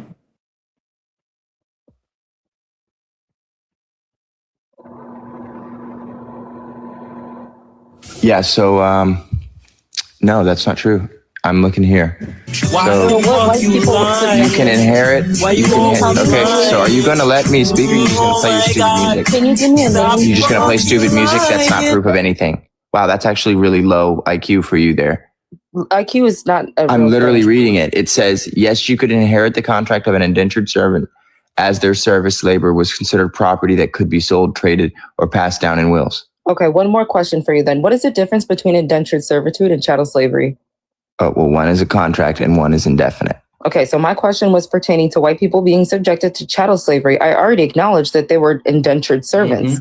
I acknowledge that, but my question was specifically about white people being subjected to chattel slavery. There is a distinct difference between those two systems. Indentured servants were criminals who signed contracts to come over from Europe, right? No, Irish people. They were not always criminals. Sometimes they were just people. They were subjugated. Yes, let me finish talking. They were subjugated, right? I can acknowledge that. But they worked off their debt. That is what their purpose was. They were not subjected to generational slavery. They were not subjected or even treated as less than human beings. In fact, we saw that over time, right, when whiteness wanted to expand to bring in Italian people and Irish people, that Irish people were put into the role of slave catchers, right? This is why historically we know that a lot of the police forces that were created here in the United States back in the 1800s, a lot of them were Irish people, right? So they then not joined. Even remotely true. So they you just then made that they up. were then absorbed. Police forces did not start out as slave catchers in the United Can you States. stop cutting me off, please? No, they did not. Right. Yeah, talking over That's me. misinformation. Right. Stop talking over me. Stop. Let Swan finish. Chill. Yeah, you're doing it because you're intellectually threatened by me because I'm more intelligent than you. But anyways, yeah. So they started back in the 1800s. If you say so. They started back in the 1800s, right? And they were put into those positions. And as things changed, the 13th Amendment was implemented, right? We saw that Irish people made up the police forces that existed. Like the origins of police forces were Irish people who were assimilated into whiteness or absorbed into whiteness. Nothing that I'm saying is factually incorrect. If so, then pull up a source, a credible source, and prove me wrong with a credible source. Easily. What year was the first police department in the United States? I don't know that off the top of my head. Okay, in what city? I don't know that off the top of my head. Okay, so you clearly said something with your whole chest that you didn't have any information on. So what I talked about was are we talking about the first police force that was established as the slave catchers, or are we talking about like the police force with the police force in America did not originate as slave catchers. The first two police departments in the United States 1838 in Boston. I'd said in the 1800s. And in 1838, how long had slavery been illegal in Boston? Wait a minute. No. How long had slavery been illegal in Boston in 1838? Because you're being dishonest. How long had slavery been illegal in Boston in 1838? Stop talking. I'll answer you. You're being disingenuous. Stop talking. I'll answer you. What I said was correct. 1800s. I said in the 1800s, we saw a transition, right? Where Irish people who were put into positions of power over enslaved African people were slave catchers, or right, that type of occupation. We then saw police forces start to form, right? There's a direct connection between police forces and slave catchers. We saw when the 13th Amendment was implemented, right? We watched chattel slavery transform into the prison industrial complex. Nothing that I said is factually incorrect. Also, I want to call to the attention of Joel. This is both from the National Law Enforcement Officer. Sorry, it jumped on me. National Law Enforcement National Law Enforcement Officer Fund Memorial, which talks about the history of policing in the country of, within the U.S., and then also the American Bar Association, and both of them confirmed that yes, modern day U.S. Policing has roots in slavery patrol, especially in the South, which were organized groups that policed enslaved people, hunted runaway, and suppressed rebellions with their functions, tactics, and control-oriented mindset carrying over into formal police forces after the Civil War. And that's verified by multiple chronicalizers. Okay, Santana. What year was the first police department in the United States? Yeah, I would have to look it up. But again, I mean, the history and in what says that the first police, the what state earliest was the first police department in the United States? Slavery was in South Carolina in 1704. That's what it says. But yeah, solid. Go ahead. What organizations were those, Santana? The American Bar Association. Bar Association is liberal. The American Bar Association, the National Law Enforcement Officer Memorial. I can find a couple of other things. Memorial Fund. Also, the American Enterprise Institute covers it as well. Yeah. Well, I have here. What's more likely? I have here the. I'm not finished. Slavery ended in Boston in 1783. What's more likely? Following the court cases of Commonwealth versus Genesee. Wait. Hold on. Joe, you can't talk over solid. But you can't have four people state things that were not true and then not allow me to respond. Okay, well, don't focus on Three of you have spoken now. It's scrap what I said, reasonably my turn. Just hold it tight for a second and then talk to Solid. Just talk to Solid. Give it a second. Stop running, Jig. All right. What's more likely? How am I running when you're the one stopping me from talking, you dumbass? What's more likely? That the American Bar Association is liberal, even though they're responsible for regulation over every lawyer, regardless of political affiliation, and they just made the shit up, or that you're being disingenuous? Which one is more likely?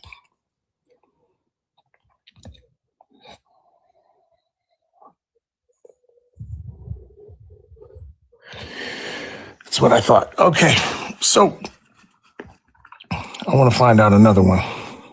What's more likely? There's no what you thought. I was literally told to stop talking over you, so I was waiting for your dumbass to finish. Okay, hey, we don't do the DUMB here because that's ableist. He called me a coon. I'm going to call him names. Okay. Yeah, but you can call him other names, just not DUMB, because that's ableist. We don't call you a jig. You called me a what? Answer the question. No, wait. What'd you call me? Super solid? I'm sorry, super soft? A jig. Answer the question. As in a jigaboo? Yeah. Wow, that's real mature. Hey, Joel, answer the question. See, this is what you don't know. Clearly, you didn't know that in the North, in 1783, slavery ended in Boston. A full nearly 100 years later, they started their police departments. So you can't say that this man stands police departments in the North. Notice that this man did not have his hands up. I can't help but notice you're not answering my question. Answer the question. Everybody from the 313, put your motherfucking hands up and follow me. Everybody from the 313, put your motherfucking hands up. Joel, please answer the question. No, it was not a good faith question. And he interrupted to ask it. Okay, he's not answering because he knows it disproves him. No, it doesn't prove anything. You asked a disingenuous question. I could ask a question right now that would make you look like an idiot. You giant set of veneers. Okay, super solid. Okay, super solid. Have you stopped beating your wife? You're still black. Have you stopped beating your wife? Yeah, hold on. We're not gonna. Wait. We're not gonna do that. Whoa. That's hold on. like hold on. Don't fall for it. Don't fall for it. This is what he is made of. He is in one box. The point that I was making, Santana, is that if you phrase a question, if you phrase a question in bad faith, there is. Wait. I need everyone to stop. That's not even like a real question that we do here. We don't do that like that. You didn't even remotely understand, Santana.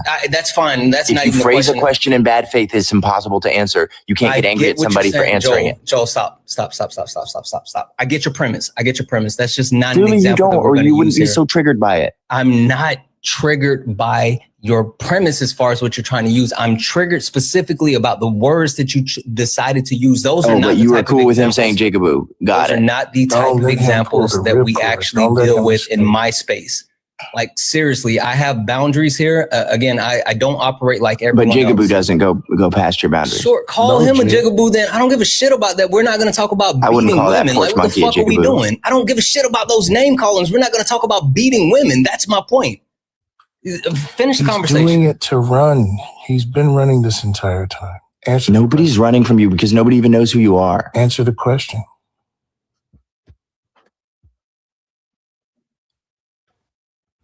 Literally nobody knows who you are, so nobody's running from you. You're not big enough for anybody to run from you. Answer the question. What's more likely, for them to be unbiased or for me to be disingenuous? What's more likely? What's more likely? That's not even a comparison you can make. For them to be making it up or for you to be bad faith. I didn't say that they made it up. I said that they are a biased source. Okay, all right. They're biased even though they regulate all lawyers regardless of political affiliation. Oh my gosh. The guy that the Supreme Court of the United States dictates the law of the land and they're race cards. And they're biased right now? The guy who sells race cards, right? I have never sold a race card. See, this is how disingenuous you are. I've never sold a race card. Yeah, do me a favor, mute him real quick. No. Where did you get that I sold a race card? Prove that I sold a race card. This is what we're going to have to do because... I never did. He's making it up. One second, Joe. Solid, Swan. I want you guys to square the circle for me because we got to hit the old dusty trail on this one. For sure. Listen, there's nothing that you can do about someone that is this far gone in a debate sphere. It's a wrap. It's cut off. You have to start creating the conditions that make this type of behavior more costly than it is beneficial. That's how I'm going to put that. Joel, no matter what you do, bro, stop mentioning me. Stop saying my name. I'm not interacting with you. Nobody is running from you because nobody knows who you are. You're still black.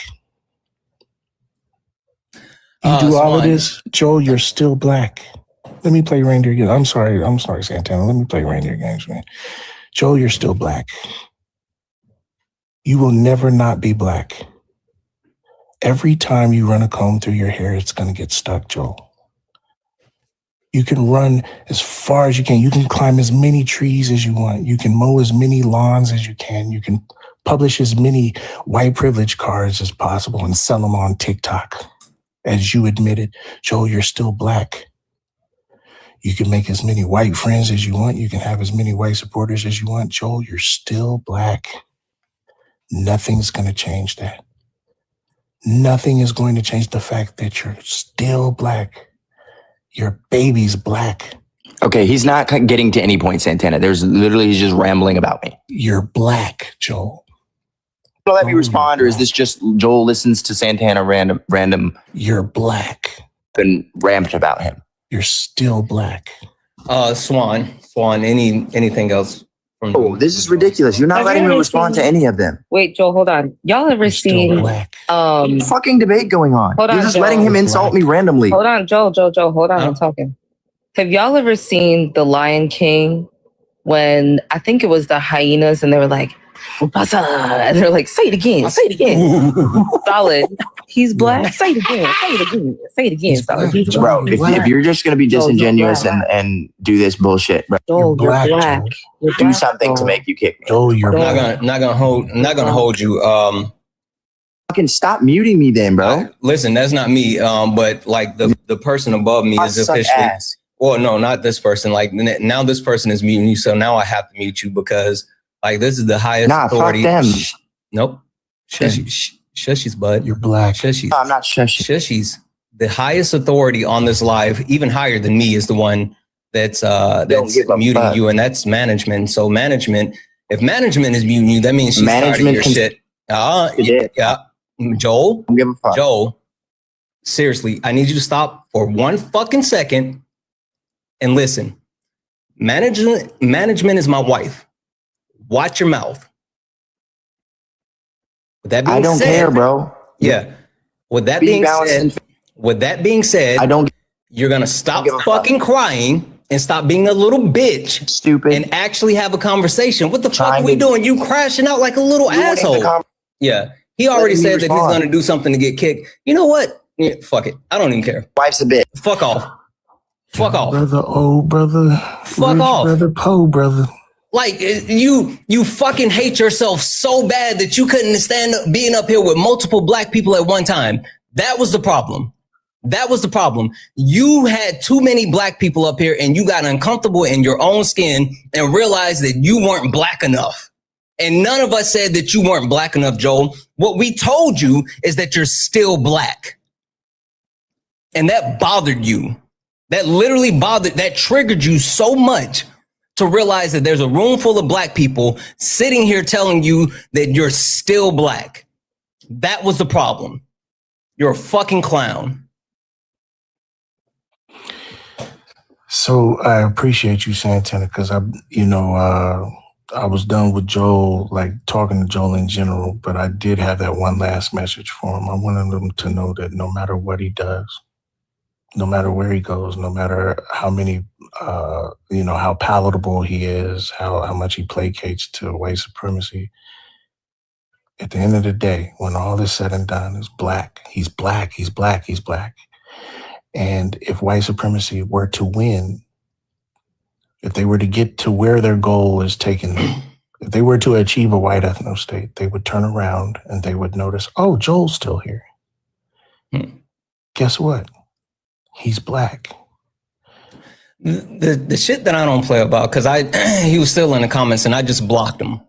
Like the shit that I don't play about is like the fucking disrespect when you cross the line with my wife. Like, fuck that. Fuck you. Like, for him, social media is a game or whatever, and you think you can rage bait people or whatever, but no, fuck that. You can fuck all the way off. You guys will never see Joel Patrick in my space again. Fuck him. So, Brody, I told you he was excommunicado. I apologize. I hate that he disrespected your wife. Around my parts, we don't play with wives, yeah. No. Yeah, but this entire time, I literally told him, I said, listen, I'm not talking about your wife. It's not personal. I'm not going to do that. Oh, all right. But that speaks to who he is as a person. So whatever. Anyway, that's what you expect from people like him. Solid Swan. Anything else from either one of you? Yeah, completely unrelated note. Joel is black. Yep. Someone said, did I unfollow? Yeah, I unfollowed him before I blocked him. But I also blocked him, so it didn't matter if I unfollowed him or not. He's blocked. Swan, I want to give you the floor for a few minutes. Tell people what you're doing. Oh, yes. So for the most part, what I do is I assist a gentleman by the name of MZ Elvis Katoto, who is out in the Congo. Him and his team, about a year ago, they opened up 2 houses. They're called the Ubuntu houses. One is a house with 32 children living there who are orphans because of the G-side happening in the Congo. And then the other house is specifically for young girls who have been assaulted and have become pregnant and given birth. So we collect contributions from people, and that goes towards providing food, water, medication, toiletries, clothing, all of those things.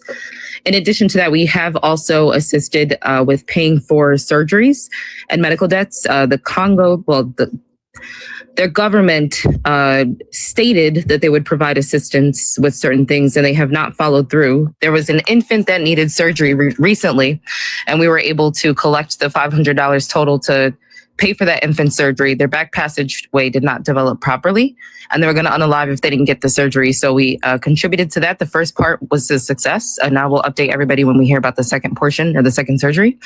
And in addition to that, there are also initiatives in my link tree in my bio that are assisting people who are in Libya, in Sudan, in South Africa, and also LGBTQ refugees in East Africa as well. But yeah, that's all I got. Just check out the link tree. Check out my link tree in my bio. All right. Solid. Anything from you? What are you doing up, old man? Yo, I'm supposed to be asleep, young, but you know what I'm saying? I ain't want to not answer the bat signal for real. Mm-hmm. What up? Well, Slim, I tried to tell you. Why the fuck you lying? I won't give you the whole thing, just the tip. I tried to hit you on the back end like, yo, he excommunicado. And I wanted to tell you the reasons why, but it's a long history. Anyway. Got it. Hey, y'all, I'm super solid. I'm 1/5 of the Academy. Probably the name change is coming, but I'm also the chairman of the Vanguard. We stand for liberation of all marginalized people through intellectual violence and the increasing of class consciousness. I teach classes about discussing race with sociological backing. If you are interested in any of that, you can absolutely lather my Patreon. You can visit my YouTube, pay links in the bio. I need to give a thank you to somebody that sent me a CA. Hold on. While he's figuring that out, W's in the chat for Haley. Haley sent a $5 donation saying, how much to kick Joel? I hate his ignorant ass. Listen, guys, not only did we get a kick, but we got a permaban for free tonight. W's in the chat for the permaban. Absolute W's in the chat for the permaban because we got that for free. I can't see that, John, but whoever that was, thank you. I appreciate you. You to the one that sent me one too. I did receive one. Thank you. All right. I appreciate both of you. Sincerely. Appreciate you, yeah. For having me up. Yep. You guys have a good one. Yeah. Oh, wait. All power to all the people except for Ralph. Fuck Do Ralph. something good for your neighbor. Viva la raza, Ubuntu. Throw more bricks. With flames on that bitch. Appreciate you guys. All right. Let's see here. Excuse me. W's in the chat for Stephanie. Stephanie sent a $20 donation. Stephanie, you're fucking awesome. Loved hearing from Swan. My first time hearing from her. Definitely a fan now. Swan is fucking dope. I'm telling you, I spend like almost every night in Swan's live. Every single night. And she, fun fact, chat. Fun fact. There's not a lot of people that puts up with my BS. And Swan does. So I enjoy hanging out on Swan's panel. So make sure you guys give Swan a follow and also check out the lives. The lives are fucking awesome. Also, I'm pretty sure Swan should be going live soon. So maybe we can rate her. Swan, are you going live soon? What are we doing? Swan is the best creator on TikTok. Second best. All right, go ahead, Swan. We'll get one more while we wait for Swan to get up and running. Guys, only request up if you're a Trump supporter. Only request up if you're a Trump supporter. We are only looking for some debates. Please do not request up. No, Swan is not. Do not request up if you are not a Trump supporter. We are not talking to friendlies. We are only looking for some debates. Let's see here. You know how I do, Petty. Mm-hmm. 45, 47. 45, 47.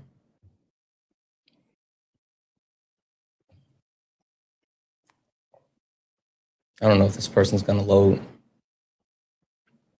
Lovely, don't take my stuff.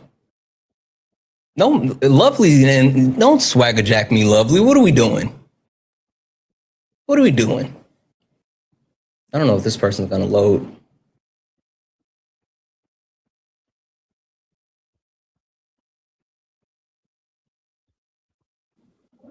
Hi, are you a Trump supporter? Chanel, are you a Trump supporter?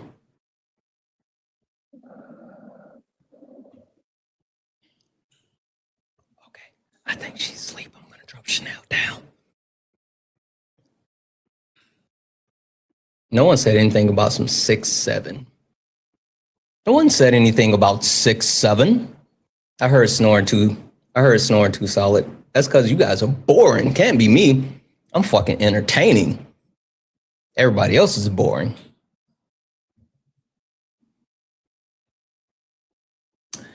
I don't think this person meant to request up. Everybody else is boring. Did you come up to cosplay a op? Oh shit! I'm so sorry. I did not mean to. Why were you just repeating that? Because I wasn't talking to you. I was talking to my dog. I didn't even know that it was on. I'm so sorry. Okay, I'm gonna drop you down. Thank you. Thank you. Listen, everybody else is boring. I'm fun as shit. Let's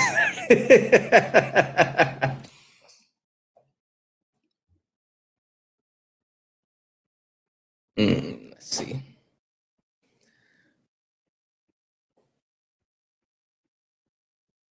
I think that's it then. What up, Adam? W's in the chat for Adam Khan, people. Adam Khan, almost as good of a debater as myself, almost as good looking. Said almost. He's not. He may be a better, he may be a better debater. He's not as good looking though. He's definitely a better debater, but Adam's not as good looking. I'm a little bit better looking. Anyway, is Swan live yet? Because you say both. Yeah, the box is clear now, so I think we might just call it. Because guys, I am gonna hop on like super early tomorrow. I have a crazy day tomorrow. Who is Adam? Adam, can you come up for 2 seconds? If you can, please. Can you come up for like 2 seconds?